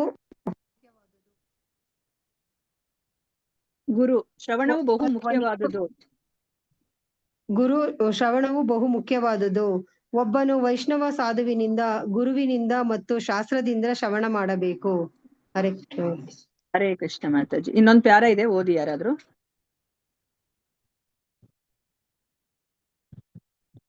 ಈ ಶ್ಲೋಕದಲ್ಲಿ ದೈಹಿಕ ಶ್ರಮದಿಂದ ಅಥವಾ ಕೆಲಸ ಮಾಡೋದ್ರಿಂದ ಎಂಬ ಅರ್ಥವಿರುವ ಕ್ರಿಯಾಸು ಎಂಬ ಶಬ್ದವು ಮುಖ್ಯವಾದುದು. ಒಬ್ಬನು ಭಗವಂತನ ಪ್ರಾಯೋಗಿಕ ಸೇವೆಯಲ್ಲಿ ನಿರತನಾಗಬೇಕು. ನಮ್ಮ ಕೃಷ್ಣ ಪ್ರಜ್ಞೆಯ ಆಂದೋಲನದಲ್ಲಿ ನಮ್ಮ ಎಲ್ಲ ಚಟುವಟಿಕೆಗಳು ಕೃಷ್ಣ ಸಾಹಿತ್ಯವನ್ನು ಹಂಚುವುದರಲ್ಲಿ ಕೇಂದ್ರೀಕೃತವಾಗಿದೆ. ಇದು ಬಹು ಮುಖ್ಯವಾದುದು. ಒಬ್ಬನು ಯಾವ ವ್ಯಕ್ತಿಯ ಬಳಿಗೂ ಹೋಗಬಹುದು ಮತ್ತು ಭವಿಷ್ಯದಲ್ಲಿ ಅವನು ಕೂಡ ಒಬ್ಬ ಭಕ್ತನಾಗುವ ಹಾಗೆ ಕೃಷ್ಣ ಸಾಹಿತ್ಯವನ್ನು ಓದಲು ಪ್ರೇರಣೆ ಮಾಡಬಹುದು. ಅಂತಹ ಚಟುವಟಿಕೆಗಳನ್ನು ಈ ಶ್ಲೋಕದಲ್ಲಿ ಸಮರ್ಥಿಸಲಾಗಿದೆ. ಕ್ರಿಯಾಸು ಯಸ್ತ್ವಚ್ಚರಣಾರವಿಂದಯೋಹೋ. ಅಂತಹ ಚಟುವಟಿಕೆಗಳು ಭಕ್ತರಿಗೆ ಸದಾ ಭಗವಂತನ ಪಾದಕಮಲಗಳ ಸ್ಮರಣೆಯನ್ನು ಮಾಡಿಕೊಡುವವು. ಕೃಷ್ಣ ಸಾಹಿತ್ಯದ ವಿತರಣೆಯಲ್ಲಿ ಪೂರ್ಣವಾಗಿ ಕೇಂದ್ರೀಕೃತನಾಗುವುದರಿಂದ ವ್ಯಕ್ತಿಯು ಕೃಷ್ಣನಲ್ಲಿ ಪೂರ್ಣ ತನ್ಮಯನಾಗುವನು. ಇದು ಸಮಾಧಿ ಎನಿಸುವುದು ಅಂತ ಹೇಳ್ಬಿಟ್ಟು ಹೇಳ್ತಾರೆ. ಸೊ ತುಂಬಾ ಮುಖ್ಯವಾಗಿ ನಮ್ಗೆ ಇಲ್ಲಿ ಏನನ್ನ ಅರ್ಥ ಮಾಡ್ಕೋಬೇಕಾಗಿರೋದು, ನಮ್ಗೆ ಭಕ್ತಿ ಮಾಡ್ಬೇಕಂದ್ರೆ ನಮ್ಗೆ ಇವಾಗ 9 ವಿಧಗಳಿದೆ. ಅದರಲ್ಲಿ ತುಂಬಾ ಮುಖ್ಯವಾದದ್ದು ಶ್ರವಣಂ. ನಾವು ಕೇಳಿಸ್ತಾ ಇದ್ದಾರೆ ಅಲ್ವಾ. ನಮ್ಗೆ ಇವಾಗ ಕಲಿಯುಗದಲ್ಲಿ ನಮ್ಗೆ ಹರೇ ಕೃಷ್ಣ ಮಹಾಮಂತ್ರವನ್ನ ಹೇಗೆ ಹೇಳ್ಬೇಕು, ನಾವು ಪ್ರತಿಯೊಂದು ಪದವನ್ನ ನಾವು ಸ್ಪಷ್ಟವಾಗಿ ಉಚ್ಚಾರಣೆ ಮಾಡ್ಬೇಕು, ಪ್ರತಿಯೊಂದು ಪದವನ್ನ ನಾವು ಕಿವಿಯಿಂದ ಕೇಳಿಸ್ಕೋಬೇಕು ಅಲ್ವಾ. ಸೊ ಯಾಕೆಂದ್ರೆ ನಮ್ಗೆ ಭಗವಂತ ನಮ್ಮ ಹೃದಯದೊಳಗೆ ಹೇಗೆ ಅವರು ಎಂಟ್ರಿಯನ್ನ ಪಡಿತಾರೆ, ಅದಕ್ಕೆ ದಾರಿ ಯಾವುದು ಅಂತಂದ್ರೆ ಈ ಕಿವಿಯ ಮೂಲಕವೇ ಅವರು ಎಂಟ್ರಿಯನ್ನ ಪಡೆಯೋದು ಅಲ್ವಾ. ಇವಾಗ ನಮ್ಗೆ ನಮ್ಮ ಮನೆ ಒಳಗಡೆ ಬರ್ಬೇಕಂದ್ರೆ ನಮ್ಗೆ ಹೆಬ್ಬಾಗ್ಲಿದ್ರೆ ಅದರಿಂದ ಬರ್ತಾರೆ ಅಲ್ವಾ, ಯಾರಾದ್ರೂ ಬರ್ಬೇಕು ಅಂದ್ರೆ. ಅದೇ ಇವಾಗ ನಮ್ಮ ಹೃದಯ ಅನ್ನೋ ಒಂದು ಮಂದಿರದ ಒಳಗಡೆ ಯಾರಾದ್ರೂ ಅಂದ್ರೆ ಭಗವಂತ ಬರ್ಬೇಕು ಅಂತಂದ್ರೆ ಅವರು ಕಿವಿಯ ಮೂಲಕವೇ ಅಲ್ಲಿ ಬಾಗ್ಲಿರೋಂಥದ್ದು. ಅದಕ್ಕೋಸ್ಕರ ಕೇಳಿಸ್ಕೊಳ್ಳಿ ತಚ್ಛೃಣು ಅಂತಾನೆ ಭಗವದ್ಗೀತೆಯಲ್ಲೂ ಸಹ ಕೃಷ್ಣ ಹಲವಾರು ಬಾರಿ ಹೇಳ್ತಾರೆ ಅರ್ಜುನನಿಗೆ ಅಲ್ವಾ. ಕೇಳಿಸ್ಕೋ ಅರ್ಜುನ, ನಾನ್ ನಿನ್ಗೆ ಇದನ್ನ ಯಾಕೆ ಹೇಳ್ತಾ ಇದ್ದೀನಿ ಅಂತಂದ್ರೆ ನೀನು ನನ್ನ ಸ್ನೇಹಿತ, ಮತ್ತೆ ನಿನಗೆ ನನ್ನ ಮೇಲೆ ಅಸೂಯೆ ಇಲ್ಲ, ಮತ್ತೆ ನೀನು ನನ್ನ ಮಿತ್ರ ಅಂತ ಹೇಳ್ಬಿಟ್ಟು ಅವ್ರು ಹೇಳ್ತಾನೆ ಹೋಗ್ತಾರೆ ಅಲ್ವಾ. ಮತ್ತೆ ನಾನು ನಿನಗೆ ಉತ್ತಮೋತ್ತಮವಾದ ಜ್ಞಾನವನ್ನ ಕೊಡ್ತಾ ಇದ್ದೀನಿ, ಕೇಳಿಸ್ಕೋ ಅರ್ಜುನ, ಕೇಳಿಸ್ಕೋ, ಇನ್ನೂ ಕೇಳು ಅಂತ ಹೇಳ್ತಾರೆ ಅಲ್ವಾ. ಶ್ರವಣ ತುಂಬಾ ಮುಖ್ಯ. ಅದಕ್ಕೆ ನಮ್ಗೆ ಭಗವಂತ ಈ ಕಿವಿಗಳನ್ನ ಯಾವ ತರ ಸೃಷ್ಟಿ ಮಾಡಿದ್ದಾರೆ ಅಂದ್ರೆ ಇದಕ್ಕೆ ಬಾಗ್ಲೇ ಇಲ್ಲ ನೋಡಿ. ನಮ್ಮ ಕಣ್ಣುಗಳಿಗೆ ಅವರು ಬಾಗ್ಲು ಕೊಟ್ಟಿದ್ದಾರೆ ಅಲ್ವಾ. ನಾವು ಕ್ಲೋಸ್ ಮಾಡ್ಕೊಂಡ್ಬಿಡ್ಬೋದು ರೆಪ್ಪೆನ, ಆದ್ರೆ ಕಿವಿ ಹಂಗಿಲ್ಲ. ಸೊ ನಾವ್ ಕೇಳಿಸ್ಕೊಳೋದು. ನಮ್ಗೆ ಇವಾಗ ರಾತ್ರಿ ಮಲ್ಕೊಂಡಾಗ್ಲೂ ಅಷ್ಟೇ, ಡೀಪ್ ಸ್ಲೀಪ್ ಅಲ್ಲೂ ಅಷ್ಟೇನೆ. ಸೊ ನಮ್ಗೆ ಇವಾಗ ಯಾರಾದ್ರೂ ಕೂಗಿದ್ರೆ ಸೊ ನಮ್ಗೆ ನಮ್ಮ ಕಿವಿಗಳೇ ಫಸ್ಟ್ ಅದು ರೆಸ್ಪಾಂಡ್ ಮಾಡೋದು ಅಲ್ವಾ, ಎಲ್ಲಾ ಒಂದು ಇಂದ್ರಿಯಗಳಲ್ಲಿ. ಸೊ ಅದಕ್ಕೆ ನಮ್ಗೆ ಶ್ರವಣವನ್ನ ಮಾಡಿ ಅಂತ ಹೇಳ್ಬಿಟ್ಟು ನಮ್ಗೆ ಇಲ್ಲಿ ಹೇಳ್ತಾ ಇದಾರೆ. ಸರಿ, ಹಾಗಾದ್ರೆ ಯಾರ ಬಾಯಿಂದ ಬಂದ್ರು, ಏನೇ ಮಾತುಗಳು ಬಂದ್ರು, ಭಗವಂತನ ಬಗ್ಗೆ ಬಂದ್ರು ಕೇಳ್ಬಿಡ್ಬೋದಾ ಅಂತ ಪ್ರಶ್ನೆ ಬರುತ್ತೆ. ಅದಕ್ಕೆ ನಮ್ಗೆ ಇಲ್ಲಿ ಸನಾತನ ಗೋಸ್ವಾಮಿ ಅವರು ನಮ್ಗೆ ಕಟ್ಟುನಿಟ್ಟಾಗಿ ಹೇಳ್ತಾ ಇದ್ದಾರೆ, ನೀವು ಕೇಳಿಸ್ಕೋಬೇಕು. ಭಗವದ್ಗೀತಾ ಭಾಗವತದಲ್ಲಿ ಇರುವಂತಹ ಆ ಒಂದು ವಿಷಯವನ್ನ ನೀವು ಕೇಳಿಸ್ಕೋಬೇಕಂತಂದ್ರೆ ಅವೈಷ್ಣವ ಮುಖೋದ್ಗೀರ್ಣಂ ಭೂತಂ ಹರಿಕಥಾಮೃತಂ ಶ್ರವಣಂ ನೈವ ಕರ್ತವ್ಯಂ ಸರ್ಪೋಚ್ಚಿಷ್ಟಂ ಯಥಾಪಯಃ ಅಂತ ಹೇಳ್ತಿದ್ದಾರೆ. ಇವಾಗ ಅಕಸ್ಮಾತ್ ಹಾಲು ತುಂಬಾ ಅದು ಹಾಲನ್ನ ಅಮೃತಕ್ಕೆ ಹೋಲಿಸ್ತೀವಿ. ಆದ್ರೆ ಅಕಸ್ಮಾತ್ ಆ ಹಾಲನ್ನ ಒಂದು ಸರ್ಪ ಬಂದು ಟಚ್ ಮಾಡ್ಬಿಟ್ಟಿರುತ್ತೆ ಅನ್ಕೊಳ್ಳಿ, ಅಂತಹ ಹಾಲನ್ನ ನೀವು ಕುಡಿತೀರಾ? ಅಂತಹ ಹಾಲನ್ನ ಕುಡಿದ್ರೆ ನಿಮ್ಗೆ ಒಳ್ಳೇದಾಗತ್ತಾ? ಇಲ್ಲ ಮಾತಾಜಿ ಅಲ್ವಾ. ನಮ್ಗೆ ಸಾವನ್ನ ಅಪ್ತೀವಿ ನಾವು, ನಮ್ಮ ನಾಶ ಆಗೋಗುತ್ತೆ. ಅದೇ ತರನೇ ಇವಾಗ ಹೌದು, ಭಗವದ್ಗೀತಾ ಭಾಗವತದಲ್ಲಿ ಇರುವಂತಹ ವಿಷಯಗಳು ಪವಿತ್ರವಾದದ್ದು. ಆದ್ರೆ ಇವಾಗ ಅದು ಬರ್ತಾ ಇರೋದು ಯಾರಿಂದ ಬರ್ತಾ ಇದೆ? ಅದು ಅವೈಷ್ಣವರ ಮುಖದಿಂದ ಬರ್ತಿದೆ ಅಂತಂದ್ರೆ ಅದು ನಿಮ್ಮ ನಾಶವನ್ನ ಮಾಡುತ್ತೆ, ಅದು ನಿಮ್ಗೆ ನಾಶವನ್ನ ತಂದ್ಕೊಡುತ್ತೆ. ಅದಕ್ಕೋಸ್ಕರ ನೀವು ಶ್ರವಣಂ ನೈವ ಕರ್ತವ್ಯಂ, ನೀವು ಮಾಡೋಂಗಿಲ್ಲ, ಅಂತವರ ಬಾಯಿಂದ ನೀವು ಕೇಳೋ ಹಾಗಿಲ್ಲ. ಅದ್ ಯಾವ ತರ ಅಂತಂದ್ರೆ ಸರ್ಪೋಚ್ಚಿಷ್ಟ ಯಥಾಪಯಃ, ಅದು ಹಾಲು ಅಂದ್ರೆ ಹಾವು ಮುಟ್ಟಿರುವಂತಹ ಹಾಲಿಗೆ ಅದು ಸಮಾನ, ವಿಷಪೂರಿತವಾಗಿರೋದು ಅಂತ ಹೇಳ್ಬಿಟ್ಟು ಇಲ್ಲಿ ಹೇಳ್ತಾ ಇದ್ದಾರೆ. ಸೊ ಅದಕ್ಕೋಸ್ಕರ ನಾವು ಸಾಧು ಶಾಸ್ತ್ರ ಗುರು ಅವರ ಮೂಲಕವೇ ನಾವು, ಅದು ಗುರು ಪರಂಪರೆಯಲ್ಲಿ ಬಂದಿರುವಂತಹ ಆ ಒಂದು ಸಾಧುಗಳು ಮತ್ತೆ ಗುರುಗಳು ಮತ್ತೆ ಶಾಸ್ತ್ರ, ಅದನ್ನ ಮಾತ್ರನೇ ಅದ್ರಲ್ಲಿ ಹೇಳಿರೋದನ್ನ ಮಾತ್ರ ನಾವು ವೈಷ್ಣವರ ಬಾಯಿಂದ ನಾವು ಕೇಳಿಸ್ಕೋಬೇಕು ಅಂತ ಹೇಳ್ಬಿಟ್ಟು ನಮ್ಗೆ ಇಲ್ಲಿ ಹೇಳ್ತಾ ಇದ್ದಾರೆ. ಇದನ್ನ ನಾವು ಕಡಾಖಂಡಿತವಾಗಿ ನಾವು ಅನುಸರಿಸಬೇಕು. ಬೇರೆಯವರಿಂದ ಯಾರಿಂದ ನಾವು ಕೇಳಬಾರ್ದು. ಮಾಯಾವಾದಿ, ನಿರಾಕಾರವಾದಿ, ಶೂನ್ಯವಾದಿ, ರಾಜಕಾರಣಿಗಳು ಮತ್ತೆ ವಿದ್ವಾಂಸರು ಅಂತ ಅವ್ರಿಗವರೇ ಘೋಷಿಸ್ಕೋತಾರಲ್ಲ, ಇವರಿಂದ ನಾವ್ ಯಾವತ್ತೂ ನಾವು ಕೇಳಬಾರ್ದು. ಅದಕ್ಕೆ ನಮ್ಗೆ ಏನನ್ನ ಹೇಳಿದ್ದಾರೆ, ಸೊ ನಮ್ಗೆ ಅಸತ್ಸಂಗ ಚಡಿ ಅಂದ್ರೆ ಅಸತ್ಸಂಗವನ್ನ ನೀವು ಬಿಟ್ಬಿಡಿ, ಇದೇ ವೈಷ್ಣವ ವಿಚಾರ ಅಂತ ಹೇಳ್ತಾ ಇದಾರೆ ಅಲ್ವಾ. ವೈಷ್ಣವರು ಅಂದ್ರೆ ಯಾರು ಅಂದ್ರೆ ಅಸತ್ಸಂಗವನ್ನ ಯಾರು ಬಿಟ್ಟಿದಾರೋ ಅವರೇ ವೈಷ್ಣವರು ಅಂತ ಹೇಳ್ಬಿಟ್ಟು ನಮ್ಗೆ ಹೇಳ್ತಾರೆ. ಅದನ್ನೇ ಇಲ್ಲಿ ರೂಪ ಗೋಸ್ವಾಮಿ ಅವರನ್ನು ಹೇಳ್ತಾ ಇದಾರೆ. ಅದಕ್ಕೆ ನೀವು ಗುರು ಪರಂಪರೆಯಲ್ಲಿ ಬಂದಿರುವಂತಹ ಗುರುವಿನ ಪಾದಾಶ್ರಯವನ್ನ ನೀವು ಪಡ್ಕೋಬೇಕು. ಮತ್ತೆ ನಮ್ಗೆ ಚೈತನ್ಯ ಮಹಾಪ್ರಭುಗಳು ಏನನ್ನ ಹೇಳಿದ್ದಾರೆ, ನಮ್ಗೆ ಭಗವದ್ಗೀತೆ ಭಾಗವತದಲ್ಲಿ ಏನನ್ನ ಹೇಳ್ಕೊಟ್ಟಿದಾರೋ ಅದನ್ನ ನಾವು ನಾವು ತಿಳ್ಕೊಬೇಕು. ಅದಾದ್ಮೇಲೆ ಅದನ್ನ ಎಲ್ಲರಿಗೂ ಹಂಚ್ಬೇಕು ಅಲ್ವಾ. ಆದ್ರೆ ಇವಾಗ ಅಕಸ್ಮಾತ್ ಒಬ್ಬ ಐಂದ್ರಜಾಲಿಕ ಅಥವಾ ಯಾರೋ ಒಬ್ಬ ವಿದ್ವಾಂಸ ಅಂತ ಹೇಳ್ತಾರಲ್ಲ, ಅವರು ಯಾವತ್ತೂ ಗುರು ಆಗ್ಲಿಕ್ಕೆ ಸಾಧ್ಯ ಇಲ್ಲ. ಆದ್ರೆ ಯಾರು ಇದು ಕೃಷ್ಣನ ಬೋಧನೆಯನ್ನ ಅವರು ಯಥಾವತ್ತಾಗಿ ಅವ್ರಿಗೆ ನಾನು ತುಂಬಾ ವಿದ್ವಾಂಸ ಅಂತ ಹೇಳ್ಬಿಟ್ಟು ನನಗೆ ಹೆಂಗ ಅನ್ಸುತ್ತೆ ಅಂತ ಹೇಳ್ಬಿಟ್ಟು ಅವರ ಅನಿಸಿಕೆ ಅಭಿಪ್ರಾಯಗಳನ್ನ ಅದ್ರಲ್ಲಿ ಸೇರಿಸ್ತಲೇ ಆ ಗುರು ಪರಂಪರೆಯಲ್ಲಿ ಹೇಗೆ ಬಂದಿದ್ಯೋ ಹಾಗೆ ಯಥಾವತ್ತಾಗಿ ಯಾರು ಅದನ್ನ ಬೋಧನೆ ಮಾಡ್ತಾರೋ ಅವ್ರನ್ನ ಗುರು ಅಂತ ಕರಿಬಹುದು. ಅವ್ರು ಯಾವ್ದೇ ಒಂದು ಯೋನಿಯಲ್ಲಿ ಹುಟ್ಟಿರ್ಲಿ, ಅವ್ರನ್ನ ನಾವು ಗುರು ಅಂತ, ಅವನಿವಾಗ ಚಂಡಾಲನೇ ಆಗಿರ್ಬೋದು, ಆದ್ರೆ ಅವನಿವಾಗ ಯಥಾವತ್ತಾಗಿ ಹೇಳ್ತಾ ಇದ್ದಾನೆ ಭಗವದ್ಗೀತೆಯಲ್ಲಿ ಬಂದಿರುವಂತಹ ವಿಷಯವನ್ನ ಅಂತಂದ್ರೆ ಅವನನ್ನ ನಾವು ಬೇಕಾದ್ರೆ ಗುರುವಾಗಿ ಸ್ವೀಕರಿಸಬಹುದು ಅಂತ ಹೇಳ್ಬಿಟ್ಟು ಇಲ್ಲಿ ಯಾರಿಂದ ನಾವು ಈ ಒಂದು ಶ್ರವಣವನ್ನ ಮಾಡ್ಬೇಕು ಅಂತ ಹೇಳ್ತಾ ಇದ್ರೆ. ಮತ್ತೆ ಇನ್ನೊಂದು ತುಂಬಾ ಮುಖ್ಯವಾಗಿರೋದೇನು ಅಂದ್ರೆ, ಇಲ್ಲಿ ನಾವು ಕಲ್ತ್ಕೊಂಡು ನಾವು ಬೇರೆಯವ್ರಿಗೂ ಸಹ ಪ್ರಚಾರ ಮಾಡ್ಬೇಕು. ನಮ್ಮ ಇಸ್ಕಾನ್ ಸಂಸ್ಥೆ ನಿಂತಿರೋದೇ ಇದ್ರ ಮೇಲೆ ಅಲ್ವಾ. ಇವಾಗ ಯಾರನ್ನೇ ನೋಡಿದ್ರು ಸಹ ಅವ್ರ ಕೆಲಸ ಏನು, ಬೆಳಗಿಂದ ರಾತ್ರಿ ತನಕ ನೋಡಿದ್ರೆ ನೀವು ಇವಾಗ ಅವ್ರು ನಗರ ಕೀರ್ತನೆ ಮಾಡ್ತಾರೆ ಅವರು ಅಲ್ವಾ. ನಗರ ಕೀರ್ತನೆ ಮಾಡ್ತಾರೆ. ಇವಾಗ ಎಷ್ಟೊಂದ್ ಜನ ದೇವಸ್ಥಾನಕ್ಕೆ ಬರ್ಲಿಕ್ಕೆ ಆಗೋದಿಲ್ಲ, ಅವರು ನಗರ ಕೀರ್ತನೆ ಮಾಡ್ಕೊಂಡು ಎಲ್ಲರಿಗೂ ಸಹ ಹರಿನಾಮ ಕಿವಿಗೆ ಬೀಳ್ಲಿ ಅನ್ನೋ ತರ ಅವರು ಪ್ರಯತ್ನ ಪಡ್ತಾ ಇದ್ದಾರೆ. ಮತ್ತೆ ಅವರು ಪ್ರತಿಯೊಬ್ಬರ ಹತ್ರನು ಹೋಗಿ ಅವರು ಈ ಭಗವದ್ಗೀತಾ ಭಾಗವತ ಪುಸ್ತಕಗಳನ್ನ ಅವರು ಕೊಡ್ತಾ ಇದ್ದಾರೆ. ಈ ಒಂದು ಕೃಷ್ಣ ಪ್ರಜ್ಞೆ ಬಗ್ಗೆ ಅವರಿಗೆ ಅರಿವನ್ನ ಮೂಡಿಸ್ತಾ ಇದ್ದಾರೆ ಅಲ್ವಾ. ನಮ್ಗೆ ಚೈತನ್ಯ ಮಹಾಪ್ರಭುಗಳು ಸಹ ಅವ್ರು ಅದನ್ನೇ ಮಾಡಿ ತೋರಿಸಿದ್ರು. ಅವರು ಇನ್ನ ಸನ್ಯಾಸತ್ವವನ್ನು ತಗೊಳ್ಲಿಕ್ಕಿನ ಮುಂಚೆ ಅವ್ರು ಏನ್ ಮಾಡಿದ್ರು, ಅವ್ರು ಹರಿದಾಸ ಠಾಕೂರ್ ಮತ್ತೆ ನಿತ್ಯಾನಂದ ಪ್ರಭುಗಳಿಗೆ ಅವರು ಕೇಳ್ಕೊತಾರೆ, ನೀವು ಪ್ರತಿಯೊಬ್ರು ಮನೆಗೂ ಹೋಗಿ ನೀವು ಬಾಗಿಲನ್ನ ತೊಟ್ಟಿ ಅವ್ರಿಗೆ ನಮಸ್ಕಾರ ಮಾಡ್ಬಿಟ್ಟು ನೀವೆಲ್ಲರನ್ನು ಸಹ ಈ ಕೃಷ್ಣನನ್ನ ನೀವು ಕೃಷ್ಣ ಪ್ರಜ್ಞೆಗೆ ಬನ್ನಿ, ಕೃಷ್ಣನ ನಾಮವನ್ನ ಹರಿನಾಮವನ್ನ ನೀವು ಜಪಿಸಿ ಅಂತ ಹೇಳ್ಬಿಟ್ಟು ನೀವು ಎಲ್ಲರನ್ನು ಕೇಳ್ಕೊಳ್ಳಿ ನೀವು ಅಂತ ಹೇಳಿದ್ರು ಅಲ್ವಾ. ಅದಕ್ಕೋಸ್ಕರನೇ ನಿತ್ಯಾನಂದ ಪ್ರಭುಗಳು ಮತ್ತೆ ಹರಿದಾಸ ಠಾಕೂರ್ ಅವರು ಎಲ್ಲರ ಪ್ರತಿಯೊಬ್ಬರ ಮನೆಗೂ ಹೋಗಿ ಅವರು ಕೃಷ್ಣ ಪ್ರಜ್ಞೆನ ಹಂಚಿದ್ರು. ಆ ಸಮಯದಲ್ಲೇನೆ ಅವರು ಜಗಾಯಿ ಮದಾಯನ್ನ ಅವರು ಉದ್ಧರಿಸಿದ್ದು ಅಲ್ವಾ. ಸೊ ಅದಕ್ಕೆ ನಾವು ನಮ್ಮ ಕೆಲಸ ಮಾಡ್ತಾ ನಾವು ಈ ಭಗವಂತನ ಸೇವೆಯಲ್ಲಿ ನಾವು ತೊಡಗಿಸ್ಕೋಬೇಕು ಅಂತ ಹೇಳ್ಬಿಟ್ಟು ನಮಗೆ ಹೇಳ್ತಾ ಇದ್ದಾರೆ. ಸೊ ಇನ್ನೊಂದು ಶ್ಲೋಕ ತುಂಬಾ ಚಿಕ್ಕದಿದೆ, ಇದನ್ನ ಬೇಗ ಮಾಡ್ತೀನಿ ನಾನು. ಶ್ಲೋಕ 38. ದಿಷ್ಟ್ಯಾ ಹರೇ ಅಸ್ಯ ಭವತಃ ಪದೋ ಭುವೋ ಬಾರೋ ಅಪನೀತಸ್ತವ ಜನ್ಮನೇಶಿತುಃ ದಿಷ್ಟ್ಯಾಂಕಿತಾಂ ತ್ವತ್ಪದಕೈಃ ಸುಶೋಭನೈರ್ ದಕ್ಷ್ಯಾಮ ಗಾಂಧ್ಯಾಂ ಚ ತವಾನುಕಂಪಿತಾಂ ದಿಷ್ಟ್ಯಾ ಭಾಗ್ಯವಶಾತ್ ಹರೇ ಪ್ರಭುವೇ ಅಸ್ಯಾಹ ಇದರ ಜಗತ್ತಿನ ಭವತಃ ಪೂಜ್ಯನಾದ ನಿನ್ನ ಪದಃ ಸ್ಥಾನದ ಭುವಃ ಈ ಭೂಮಿಯ ಭಾರಃ ದೇವತೆಗಳು ಸೃಷ್ಟಿಸಿದ ಭಾರವು ಅಪನೀತಃ ಕಳೆಯಲ್ಪಟ್ಟಿದೆ. ತವ ಪೂಜ್ಯನಾದ ನಿನ್ನ ಜನ್ಮನ ಅವತಾರವಾಗಿ ಅವಿರ್ಭಾವದಿಂದ ಈಶಿತುಹು ಸಕಲಕ್ಕೂ ನಿಯಾಮಕನಾದ ದಿಷ್ಟ್ಯ ಭಾಗ್ಯವಶಾತ್ ಅಂಕಿತಾಂ ಚಿಹ್ನಿತವಾದ ತ್ವತ್ಪದಕೈಹಿ ನಿನ್ನ ಪಾದ ಕಮಲಗಳಿಂದ ಸುಶೋಭನೈಹಿ ಶಂಖ ಚಕ್ರ ಪದ್ಮ ಗದೆಗಳ ಚಿಹ್ನೆಗಳಿಂದ ಅಲೌಕಿಕವಾಗಿ ಅಲಂಕೃತವಾದ ದ್ರಕ್ಷ್ಯಾಮ ನಾವು ಖಂಡಿತವಾಗಿಯೂ ಅವಲೋಕಿಸುವೆವು. ಗಾಂ ಭೂಮಿಯಲ್ಲಿ, ಧ್ಯಾಂ ಚ ಸ್ವರ್ಗದಲ್ಲಿ ಕೂಡ, ತವ ಅನುಕಂಪಿತಾಂ ನಮ್ಮ ಮೇಲೆ ನಿನ್ನ ಕಾರಣರಹಿತ ಕೃಪೆಯಿಂದಾಗಿ. ನೋಡಿ ಇಲ್ಲಿ ದೇವತೆಗಳು ಏನನ್ನ ಪ್ರಾರ್ಥನೆ ಮಾಡ್ಕೊತಾ ಇದ್ರೆ ತುಂಬಾ ಸುಂದರವಾಗಿದೆ. ಇದು ಅನುವಾದ ಮತ್ತು ಭಾವಾರ್ಥ ಶಿಲಪ್ರಭುಪಾದವರಿಗೆ ಜಯವಾಗಲಿ. ಹೇ ಭಗವಂತನೇ, ನಾವು ಪುಣ್ಯಶಾಲಿಗಳು, ಏಕೆಂದರೆ ನಿನ್ನ ಆವಿರ್ಭಾವದಿಂದ ಈ ಭೂಮಿಯ ಮೇಲೆ ರಾಕ್ಷಸರ ಮಹಾಭಾರವು ಕೂಡಲೇ ನಿವಾರಣೆಗೊಂಡಿದೆ. ಸತ್ಯವಾಗಿ ನಾವು ನಿಜಕ್ಕೂ ಭಾಗ್ಯಶಾಲಿಗಳು, ಏಕೆಂದರೆ ನಿನ್ನ ಪಾದ ಕಮಲಗಳನ್ನು ಅಲಂಕರಿಸಿರುವ ಕಮಲ, ಶಂಖ, ಗದೆ ಮತ್ತು ಚಕ್ರಗಳ ಚಿಹ್ನೆಗಳನ್ನು ಈ ಭೂಮಿಯ ಮೇಲೆ ಮತ್ತು ಸ್ವರ್ಗ ಲೋಕಗಳ ಮೇಲೆ ನಾವು ಕಾಣಬಲ್ಲವರಾಗಿದ್ದೇವೆ ಅಂತ ಹೇಳ್ತಾರಲ್ವಾ. ನೋಡಿ, ನಾವು ತುಂಬಾ ಪುಣ್ಯಶಾಲಿಗಳಂದ್ರೆ ನಾವ್ ಏನ್ ಅನ್ಕೋತೀವಿ, ನಮ್ಗೆ ಅಂದ್ರೆ ಬೇಕಾಗಿರುವಂತಹ ಒಂದು ಮನೆ ಮಠ ಅದೆಲ್ಲ ಇರ್ಬೇಕು, ಆಸ್ತಿ ಪಾಸ್ತಿ, ಮಕ್ಕಳು, ಸಮಾಜದಲ್ಲಿ ಒಂದು ಗೌರವ ಇದೆಲ್ಲ ಇದ್ರೆ ನಾವು ತುಂಬಾ ಪುಣ್ಯವಂತರು ಅಂತ ನಾವು ಅನ್ಕೋತೀವಿ ಅಲ್ವಾ. ನೋಡಿ ಆದ್ರೆ ಇಲ್ಲಿ ದೇವತೆಗಳು ಏನನ್ನ ಹೇಳ್ತಾ ಇದಾರೆ, ನಾವು ತುಂಬಾ ಪುಣ್ಯಶಾಲಿಗಳು. ಯಾಕಂದ್ರೆ ನೀನ್ ಇವಾಗ ಆವಿರ್ಭವಿಸ್ತಾ ಇದೀಯಾ. ಸೊ ಇವಾಗ ರಾಕ್ಷಸರೆಲ್ಲರನ್ನು ಸಹ ಇವಾಗ ನಾಶವಾಗಿ ಹೋಗ್ತಾರೆ. ಮತ್ತೆ ಇನ್ನ ಒಂದು ತುಂಬಾ ಪುಣ್ಯ ಏನು ಅಂತಂದ್ರೆ, ನೀನ್ ಇವಾಗ ನಿನ್ನ ಪಾದ ಕಮಲಗಳಿಂದ ನೀನು ಎಲ್ಲಾ ಕಡೆ ಭೂಮಿ ಮೇಲೆ ಎಲ್ಲ ಓಡಾಡ್ತೀಯ. ಸ್ವರ್ಗದಲ್ಲೂ ಸಹ ನೀನು ನಿನ್ನ ಪಾದವನ್ನ ಇರಿಸ್ತೀಯಾ. ನಿನ್ನ ಪಾದ ಕಮಲದಲ್ಲಿ ಏನಿದೆ, ಈ ಶಂಕು ಚಕ್ರ ಗದಾ ಪದ್ಮ ಚಿಹ್ನೆಗಳಿದೆ ಅಲ್ವಾ. ಅದನ್ನ ಮೂಡಿರುವಂತಹ ಆ ಒಂದು ಭೂಮಿಯನ್ನ, ಆ ಒಂದು ಜಾಗವನ್ನ ನೋಡಿದಾಗ ನಮ್ಗೆ ತುಂಬಾ ಅದು ಸಂತೋಷವನ್ನ ಕೊಡುತ್ತೆ.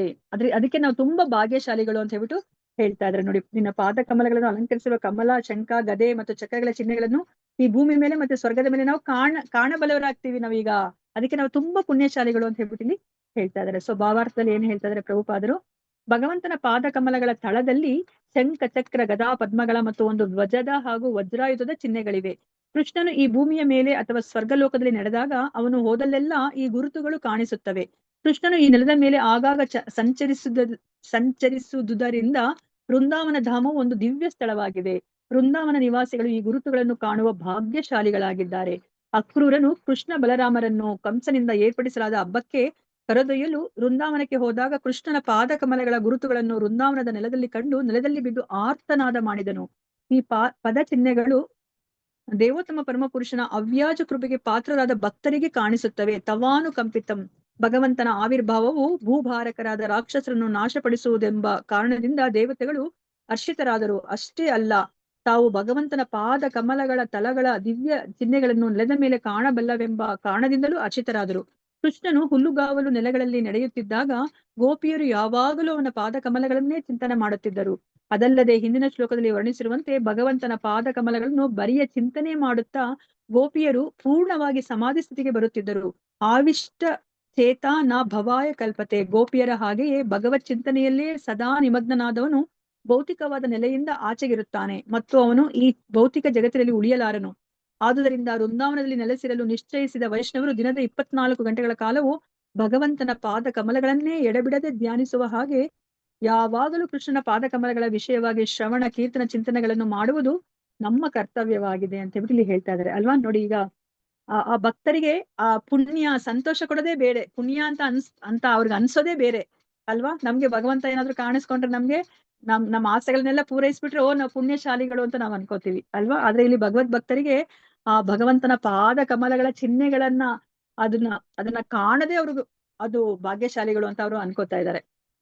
ಸೊ ಅದಕ್ಕೋಸ್ಕರ ಇಲ್ಲಿ ನಮ್ಗೆ ಗೊತ್ತಿರೋ ಹಾಗೆ ಭಗವಂತನ ಪಾದ ಕಮಲದಲ್ಲಿ ಈ ಎಲ್ಲ ಏನು ಆಧ್ಯಾತ್ಮಿಕ ಚಿಹ್ನೆಗಳಿದೆ ಅಲ್ವಾ.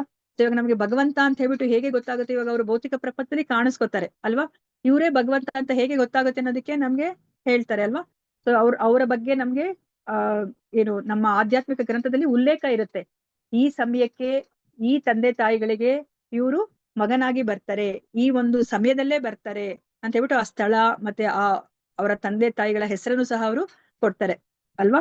ಮತ್ತೆ ಅವ್ರು ಇನ್ನ ಏನಾಗುತ್ತೆ, ಅವರು ಹುಟ್ಟಿದಾದ್ಮೇಲೆ ಅವರ ದೇಹ ಲಕ್ಷಣಗಳನ್ನ ನೋಡಿದಾಗ ಅವ್ರಿಗೆ ಅವರ ದೇಹದಲ್ಲಿ ಈ ಎಲ್ಲ ಶುಭ ಚಿಹ್ನೆಗಳೆಲ್ಲ ಕಾಣಿಸುತ್ತೆ ಅಲ್ವಾ. ನಾವು ಚೈತನ್ಯ ಮಹಾಪ್ರಭುಗಳನ್ನ ನೋಡಿದ್ವಿ. ಅವ್ರು ನೀಲಾಂಬರ ಚಕ್ರವರ್ತಿಯವರು ಅವರ ದೇಹವನ್ನ ಪರಿಶೀಲನೆಗೊಂಡ್ಮೇಲೆ ಅವ್ರು ಏನ್ ಹೇಳಿದ್ರು, ಇವರು ಸಾಮಾನ್ಯನಾದಂತಹ ಮಗು ಅಲ್ಲ, ಇವನು ಮುಂದೆ ಅವನು ತುಂಬಾ ಕೀರ್ತಿಶಾಲಿ ಆಗ್ತಾನೆ, ಒಂದು ಆಂದೋಲನವನ್ನೇ ಅವನು ನಡೆಸ್ತಾನೆ ಅಂತ ಹೇಳ್ಬಿಟ್ಟು ಹೇಳ್ತಾರೆ ಅಲ್ವಾ. ಮತ್ತೆ ಅವ್ರ ಜಾತಕವನ್ನ ಪರಿಶೀಲಿಸಿದಾಗ್ಲೂ ಅಷ್ಟೇನೆ ಅವ್ರಿಗೆ ಗೊತ್ತಾಗತ್ತೆ. ಸೊ ಅದಾದ್ಮೇಲೆ ಅವರು ಮುಂದೆ ಅವರು ನಡೆಸುವಂತಹ ಆ ಲೀಲೆಗಳನ್ನ ನೋಡಿದಾಗ ನಮ್ಗೆ ಗೊತ್ತಾಗುತ್ತೆ ಇವರೇ ದೇವೋತ್ತಮ ಪರಮ ಪುರುಷ ಅಂತ ಅಲ್ವಾ. ಇದರಿಂದ ನಮ್ಗೆ ಗೊತ್ತಾಗುತ್ತೆ ಭಗವಂತನೇ ಈಗ ಇಲ್ಲಿ ಆವಿರ್ಭವಿಸ್ತಾನೆ ಅಂತ ಹೇಳ್ಬಿಟ್ಟು. ಅದೇ ತರನೇ ಇಲ್ಲಿ ಈ ಚಿಹ್ನೆಗಳನ್ನೆಲ್ಲ ನೋಡಿದಾಗ ಇಲ್ಲಿ ಎಕ್ಸಾಂಪಲ್ ಯಾರನ್ನ ಕೊಡ್ತಾ ಇದ್ರೆ, ಅಕ್ರೂರರನ್ನ ಕೊಡ್ತಾ ಇದ್ರಲ್ವಾ. ಅಕ್ರೂರರನ್ನ ಕರ್ಕೊಂಡ್ ಬರ್ಲಿಕ್ಕೆ ಕಂಸ ಕಳಿಸಿದಾಗ ಅವರು ರಥದಲ್ಲಿ ಬಂದಾಗ ಅವರು ವೃಂದಾವನಕ್ಕೆ ಎಂಟ್ರಾಗಿದ ತಕ್ಷಣನೇ ಅವ್ರಿಗೆ ಅಲ್ಲಿ ಭಗವಂತ ನಮ್ಗೆ ಗೊತ್ತಲ್ವಾ, ಅವರು ಪಾದಕ್ಕೆ ಹಾಕೋಣೋದಿಲ್ಲ. ಅವ್ರಮ್ಮ ಹೇಳ್ತಾರಲ್ವಾ, ಪಾದಕ್ಕೆ ಹಾಕೋ ಪುಟ್ಟ ಅಂತಂದ್ರೆ ಅವ್ರು ಏನ್ ಹೇಳ್ತಾರೆ, ನಾನ್ ಹಾಕೋಬೇಕಂದ್ರೆ ನನ್ನ ಹಸುಗಳಿಗೂ ಕೊಡು ಅಂತ ಹೇಳ್ತಾರೆ. 9 ಲಕ್ಷ ಹಸುಗಳಿಗೆ ಆ ಯಶೋಧ ಮಾತೆ ಎಲ್ಲಿ ಆ ಚಪ್ಪಲಿಗಳನ್ನ ತಯಾರಿಸ್ಲಿಕ್ಕೆ ಸಾಧ್ಯ ಅಲ್ವಾ. ಅದಕ್ಕೆ ಸರಿ ಆಯ್ತು, ನೀನು ಹಾಗೆ ಬರಿಗಾಲಲ್ಲಿ ಓಡಾಡು ಅಂತ ಹೇಳ್ಬಿಟ್ಟು ಬಿಟ್ಬಿಡ್ತಾರೆ. ಸೊ ಭಗವಂತ ಈಗ ಬರೀ ಕಾಲಲ್ಲಿ ಅವರು ವೃಂದಾವನದ ತುಂಬಾ ಓಡಾಡಿದ್ದಾರೆ ಅಲ್ವಾ. ಎಲ್ಲೂ ನೋಡಿದ್ರು ಸಹ ಅಲ್ಲಿ ಭಗವಂತನ ಪಾದ ಕಮಲಗಳ ಚಿಹ್ನೆನೆ ಕಾಣಿಸ್ತಾ ಇದೆ. ಇವಾಗ ಅಕ್ರೂರನಿಗೆ ಆ ಭಗವಂತನ ಪಾದ ಕಮಲಗಳ ಚಿಹ್ನೆನ ನೋಡಿದ ತಕ್ಷಣನೇ ಅವರು ಹೊರಳಾಡ್ತಾ ಇದ್ದಾರೆ. ನೋಡಿ, ಇದು ಆ ಒಂದು ಚಿಹ್ನೆಗಳು ಕಾಣಿಸೋದು ಎಲ್ಲರಿಗೂ ಕಾಣಿಸೋದಿಲ್ಲ, ಯಾರು ಭಗವದ್ ಭಕ್ತರಾಗಿರ್ತಾರೋ ಅವ್ರಿಗೆ ಮಾತ್ರ ಕಾಣಿಸುತ್ತೆ ಅಂತ ಹೇಳ್ಬಿಟ್ಟು ಇಲ್ಲಿ ಹೇಳ್ತಾ ಇದ್ದಾರೆ. ತವಾನುಕಂಪಿತಂ ಅಂತ ಹೇಳ್ಬಿಟ್ಟು ಇಲ್ಲಿ ಹೇಳ್ತಾ ಇದ್ದಾರೆ. ಮತ್ತೆ ದೇವತೆಗಳಿಗೂ ಸಹ ಈ ವಿಷಯವನ್ನ ನೆನಪಿಸ್ಕೊಂಡು ಅವ್ರಿಗೆ ತುಂಬಾ ಸಂತೋಷ ಆಗುತ್ತೆ. ಈಗ ಅವ್ರಿಗೆ ಏನಾಗ್ತಾ ಇದೆ, ಹೌದು ಇವಾಗ ಭಗವಂತ ಬಂದಿದ್ದಾರೆ ಅಂದ್ರೆ ಹೌದು ರಾಕ್ಷಸರ ನಾಶ ಆಗತ್ತೆ, ಅದ್ರ ಜೊತೆಗೆ ಇನ್ನ ತುಂಬಾ ಸಂತೋಷವಾದ ವಿಷಯ ಏನು ಅಂದ್ರೆ ನಾವು ಭಗವಂತನ ಆ ಪಾದ ಕಮಲದ ತಳದಲ್ಲಿರುವಂತಹ ಆ ಚಿಹ್ನೆಗಳನ್ನೆಲ್ಲ ನೋಡುವಂತಹ ಭಾಗ್ಯ ನಮ್ಗೆ ಸಿಗುತ್ತೆ ಅಂತ ಹೇಳ್ಬಿಟ್ಟು ಅವರು ಸಂತೋಷ ಪಡ್ತಾ ಇದ್ದಾರೆ. ಮತ್ತೆ ಈಗ ನಮ್ಗೆ ಗೋಪಿಕರ ಬಗ್ಗೆ ಹೇಳ್ತಾ ಇದ್ದಾರೆ. ಗೋಪಿಕರು ಬೇರೆ ಏನು ಮಾಡ್ಲಿಲ್ಲ, ಅವರು ಯಜ್ಞ ದಾನ ತಪ ಉಗ್ರ ತಪಸ್ಸು ಏನನ್ನೂ ಮಾಡ್ಲಿಲ್ಲ ಅಲ್ವಾ. ಅವ್ರು ಓದು ಬರಹನು ಅವ್ರಿಗೆ ಅವರು ಬಲ್ಲವರಲ್ಲ, ಅವರು ಬರೇ ಭಾವನೆ, ಆ ಚಿಂತನೆ ಅಲ್ವಾ, ಆ ಪ್ರೀತಿಯುತವಾದಂತಹ ಭಾವಗ್ರಾಹಿ ಜನಾರ್ದನನ್ನ ಅವರು ಒಲಿಸ್ಕೊಂಡಿದ್ದಾರೆ. ಚಿಂತನೆ ಕಂಟಿನ್ಯೂಸ್ ಆಗಿ ಚಿಂತನೆ ಮಾಡ್ತಾ ಇದ್ದಾರೆ. ಯಾವ್ದ್ರ ಬಗ್ಗೆ ಚಿಂತನೆ ಮಾಡ್ತಾ ಇದ್ದಾರೆ? ಆ ಭಗವಂತನ ಪಾದ ಕಮಲಗಳ ಕುರಿತಾಗಿ ಅವರು ಸದಾ ಚಿಂತನೆಯನ್ನ ಮಾಡಿ ಅವರು ಏನ್ ಮಾಡಿದ್ರು, ಅವರು ಭಗವಂತನ ಆ ಚಿಂತನೆಯಲ್ಲೇ ಅವರು ತೊಡಗಿರೋದ್ರಿಂದ ಅವ್ರು ಈ ಭೌತಿಕ ನೆಲೆಯಿಂದ ಅವರು ಹೊರಗಡೆ ಇದ್ರು ಅಲ್ವಾ. ಈ ಭೌತಿಕ ಪ್ರಪಂಚದಲ್ಲಿ ಇದ್ರೂ ಸಹ ಅವರು ಅಲೌಕಿಕವಾಗಿ ಅವರು ತಮ್ಮನ್ನ ತಾವು ಇರಿಸ್ಕೊಂಡಿದ್ರು. ಸೊ ಅದಕ್ಕೆ ಇಲ್ಲಿ ಹೇಳ್ತಾ ಇದ್ದಾರೆ. ಸೊ ಇವಾಗ ನಾವು ಸಹ ವೃಂದಾವನದಲ್ಲಿ ನೆಲೆಸ್ಬೇಕು ಅಂತ ನಾವು ಇಚ್ಛೆ ಪಟ್ರೆ ನಾವ್ ಏನ್ ಮಾಡ್ಬೇಕು? 24 ಗಂಟೆಗಳ ಕಾಲ ನಾವು ಆ ಭಗವಂತನ ಪಾದ ಕಮಲಗಳನ್ನೇ ನಾವು ಧ್ಯಾನಿಸ್ಬೇಕು. ಸೊ ಈ ತರ ನಾವು ಭಗವಂತನ ಪಾದ ಕಮಲಗಳನ್ನ ಧ್ಯಾನ ಮಾಡ್ತಾ ಅವ್ರ ಬಗ್ಗೆ ನಾವು ಶ್ರವಣ ಕೀರ್ತನ ಚಿಂತನೆ ಮಾಡದೆ ನಮ್ಮ ಕರ್ತವ್ಯ ಅಂತ ಹೇಳ್ಬಿಟ್ಟು ಹೇಳ್ತಾರೆ. ಸೊ ಇವಾಗ ನಮ್ಗೇನ್ ಇನ್ನ ತುಂಬಾ ಮುಖ್ಯವಾಗಿ ನಮ್ಗೆ ಆಚಾರ್ಯರು ಏನ್ ಹೇಳ್ತಾರೆ, ನಾವಿನ್ನ ಪಕ್ವವಾಗ್ದಲ್ಲೇ ಇದ್ದಾಗ ನಾವು ವೃಂದಾವನಕ್ಕೆ ಹೋಗ್ಬಾರ್ದು. ವೃಂದಾವನಕ್ಕೆ ಹೋದಾಗ ನಾವು ತಪ್ಪನ್ನೇ ಮಾಡೋದಲ್ಲಿ. ಸೊ ನಾವು ಭೌತಿಕ ವಿಷಯದಲ್ಲಿ ನಾವು ತೊಡಗಿಸ್ಕೊಂಡ್ಬಿಡ್ತೀವಿ. ಸೊ ನಾವು ಯಾವಾಗ ಪಕ್ವವಾಗ್ತೀವೋ ಆಗ ನಾವು ವೃಂದಾವನಕ್ಕೆ ಹೋದಾಗ ನಾವು ಈ 24 ಗಂಟೆಗಳ ಕಾಲ ನಾವು ಭಗವಂತನ ಆ ಒಂದು ಶ್ರವಣ ಕೀರ್ತನ ಸ್ಮರಣ ಇದನ್ನ ನಾವು ಮಾಡ್ಬೇಕು ಅಂತ ಹೇಳ್ಬಿಟ್ಟು ನಮ್ಗೆ ಇಲ್ಲಿ ಹೇಳ್ತಾ ಇದ್ದಾರೆ. ಹರೇ ಕೃಷ್ಣ. ಇವತ್ತಿನ ದಿವಸ ನಾವು 2 ಶ್ಲೋಕಗಳನ್ನ ನಾವು ತಿಳ್ಕೊಂಡ್ವಿ ಗರ್ಭಸ್ತುತಿಯಲ್ಲಿ. ಸೊ ನಮ್ಗೆ ತುಂಬಾ ಮುಖ್ಯವಾಗಿ ನಾವು ಅರ್ಥ ಮಾಡ್ಕೊಂಡಿರೋದು ನಾವಿಲ್ಲಿ. ಸೊ ನಾವ್ ಯಾವಾಗ್ಲೂ ಸದಾ ಭಗವಂತನ ನಾಮಸ್ಮರಣೆಯಲ್ಲಿ ನಾವು ಇರ್ಬೇಕು. ಶ್ರವಣ ಕೀರ್ತನ ಸ್ಮರಣ ಇದನ್ನ ನಾವು ಮಾಡ್ಬೇಕಾಗತ್ತೆ. ಮತ್ತೆ ಯಾರು ಅವೈಷ್ಣವರು ಇರ್ತಾರ ಅವರ ಬಾಯಿಂದ ನಾವು ಈ ಭಗವದ್ಗೀತಾ ಭಾಗವತನ ನಾವು ತಿಳ್ಕೋಬಾರ್ದು. ನಾವು ಗುರು ಪರಂಪರೆಯಲ್ಲಿ ಬಂದಿರುವಂತಹ ಸಾಧು ಗುರು ಶಾಸ್ತ್ರ ಇವರ ಮೂಲಕವೇ ನಾವು ತಿಳ್ಕೊಬೇಕು ಅಂತ ಹೇಳಿದ್ರು. ಮತ್ತೆ ನಾವು ಒಬ್ಬರೇ ತಿಳ್ಕೊಂಡು ಸಂತೋಷ ಪಡೋ ಹಾಗಿಲ್ಲ. ಎಲ್ಲರಿಗೂ ಸಹ ಇದನ್ನ ಪ್ರಚಾರ ಮಾಡ್ಬೇಕು. ಎಲ್ಲರನ್ನೂ ಸಹ ಭಾರತ ಭೂಮಿಲೇ ಹೈಲ ಮನುಷ್ಯ ಜನ್ಮ ಯಾರ ಜನ್ಮ ಸಾರ್ಥಕ ಕರೋ ಪರ ಉಪಕಾರ ಅಲ್ವಾ. ನೀವುನು ಜನ್ಮ ಸಾರ್ಥಕ ಮಾಡ್ಕೊಂಡು ಬೇರೆಯವ್ರಿಗೂ ಸಹ ನೀವು ಈ ಒಂದು ಹಾದಿಯಲ್ಲಿ ಬರ್ಲಿಕ್ಕೆ ನೀವು ಅವ್ರನ್ನ ಕರ್ಕೊಂಡ್ ಬಂದು ಆ ಉಪಕಾರವನ್ನ ನೀವು ಮಾಡ್ಬೇಕು. ಇದು ಪ್ರತಿಯೊಬ್ಬ ಈ ಒಂದು ಭಾರತ ಭೂಮಿಯಲ್ಲಿ ಹುಟ್ಟಿರುವಂತಹ ವ್ಯಕ್ತಿಯ ಒಂದು ಕರ್ತವ್ಯ ಅಂತ ಹೇಳಿ ನಮ್ಗೆ ಚೈತನ್ಯ ಮಹಾಪ್ರಭುಗಳು ಹೇಳಿದ್ರು. ಅದನ್ನ ಮಾಡ್ಬೇಕು. ಮತ್ತೆ ನಮ್ಗೆ ಯಾವಾಗ ಭಗವಂತನ ಪಾದ ಕಮಲಗಳ ಚಿಹ್ನೆಗಳು ಕಾಣಿಸುತ್ತೆ ಅಂತಂದ್ರೆ ಯಾರು ಶುದ್ಧ ಭಕ್ತರಾಗಿರ್ತಾರೋ ಅವ್ರಿಗೆ ಮಾತ್ರನೇ ಅದು ಕಾಣಿಸುತ್ತೆ. ಈಗ್ಲೂ ಸಹ ನಾವು ವೃಂದಾವನಕ್ಕೆ ಹೋದಾಗ ಸೊ ನಾವು ಇವಾಗ ಅಷ್ಟು ಭಕ್ತಿಯಲ್ಲಿ ಮುಂದುವರೆದಿದ್ರೆ ನಮ್ಗೆ ಆ ವೃಂದಾವನ ನಮ್ಗೆ ಆಧ್ಯಾತ್ಮಿಕವಾಗಿ ಕಾಣುತ್ತೆ. ಇಲ್ಲ ಅಂತಂದ್ರೆ ಅದನ್ನು ಸಹ ಯಾವ್ದೋ ಒಂದು ಊರಿಗೆ ಹೋದಾಗ ನಮ್ಗೆ ಹೇಗ್ ಅನ್ಸುತ್ತೋ ಹಾಗೆ ಅನ್ಸುತ್ತೆ ಅಲ್ವಾ. ಇವಾಗ ದೇವತೆಗಳು ತುಂಬಾ ಸಂತೋಷ ಪಡ್ತಾ ಇದಾರೆ ಇವಾಗ ಆ ಕೃಷ್ಣನ ಆಗಮನದಿಂದ. ಹರೇ ಕೃಷ್ಣ. ಪ್ರತಿ ಕ್ಷಣವೂ ಕೃಷ್ಣನ ನಾಮಸ್ಮರಣೆ ಮಾಡ್ತಾರೆ. ಒಂದು ಕ್ಷಣವೂ ಕೃಷ್ಣನ ಮರೆತು ಇರಬೇಡಿ. ಭಾಗವತ ಗ್ರಂಥ ಮಹಾರಾಜ್ ಕಿ ಜೈ, ಶಿಲ ಗರ್ಭಸ್ತುತಿ ಕಿ ಜೈ, ಶಿಲ ಪ್ರಭುಪಾದ್ ಕಿ ಜೈ, ಶಿಲ ಗುರುದೇವ್ ಕಿ ಜೈ. ಇಲ್ಲಿ ನೆರೆದಿರುವ ಅನಂತ ಕೋಟಿ ವೈಷ್ಣವ ಭಕ್ತರೊಂದಿಗೆ ಕಿ ಜೈ. ವಾಂಚಕಲ್ಪತರುಭ್ಯಶ್ಚ ಕೃಪಾ ಸಿಂಧು ದೇವಚ ಪತಿತನಾಂ ಪಾವನೇಭ್ಯೋ ವೈಷ್ಣವೇಭ್ಯೋ ನಮೋ ನಮಃ. ಹರೇ ಕೃಷ್ಣ ಕೃಷ್ಣ ಕೃಷ್ಣ ಹರೇ ಹರೇ, ಹರೇ ರಾಮ ರಾಮ ರಾಮ ಹರೇ ಹರೇ. ಹರೇ ಕೃಷ್ಣ. ಎಲ್ಲರಿಗೂ ಧನ್ಯವಾದಗಳು. ಇಷ್ಟೊತ್ತು ನೀವು ಶ್ರದ್ಧೆಯಿಂದ ಕೂತ್ಕೊಂಡು ಕೇಳಿದ್ದಕ್ಕೆ. ಹರೇ ಕೃಷ್ಣ. ಹರೇ ಕೃಷ್ಣ ಮಾತಾಜಿ. ಹರೇ ಕೃಷ್ಣ ಮಾತಾಜಿ, ಧನ್ಯವಾದಗಳು. ಧನ್ಯವಾದಗಳು. ಹರೇ ಕೃಷ್ಣ ಮಾತಾಜಿ, ಧನ್ಯವಾದಗಳು. ಧನ್ಯವಾದಗಳು ಮಾತಾಜಿ. ಹರೇ ಕೃಷ್ಣ. ಧನ್ಯವಾದಗಳು ಮಾತಾಜಿ. ಹರೇ ಕೃಷ್ಣ. ಎಲ್ಲರಿಗೂ ಧನ್ಯವಾದಗಳು. ಹರೇ ಕೃಷ್ಣ ಮಾತಾಜಿ.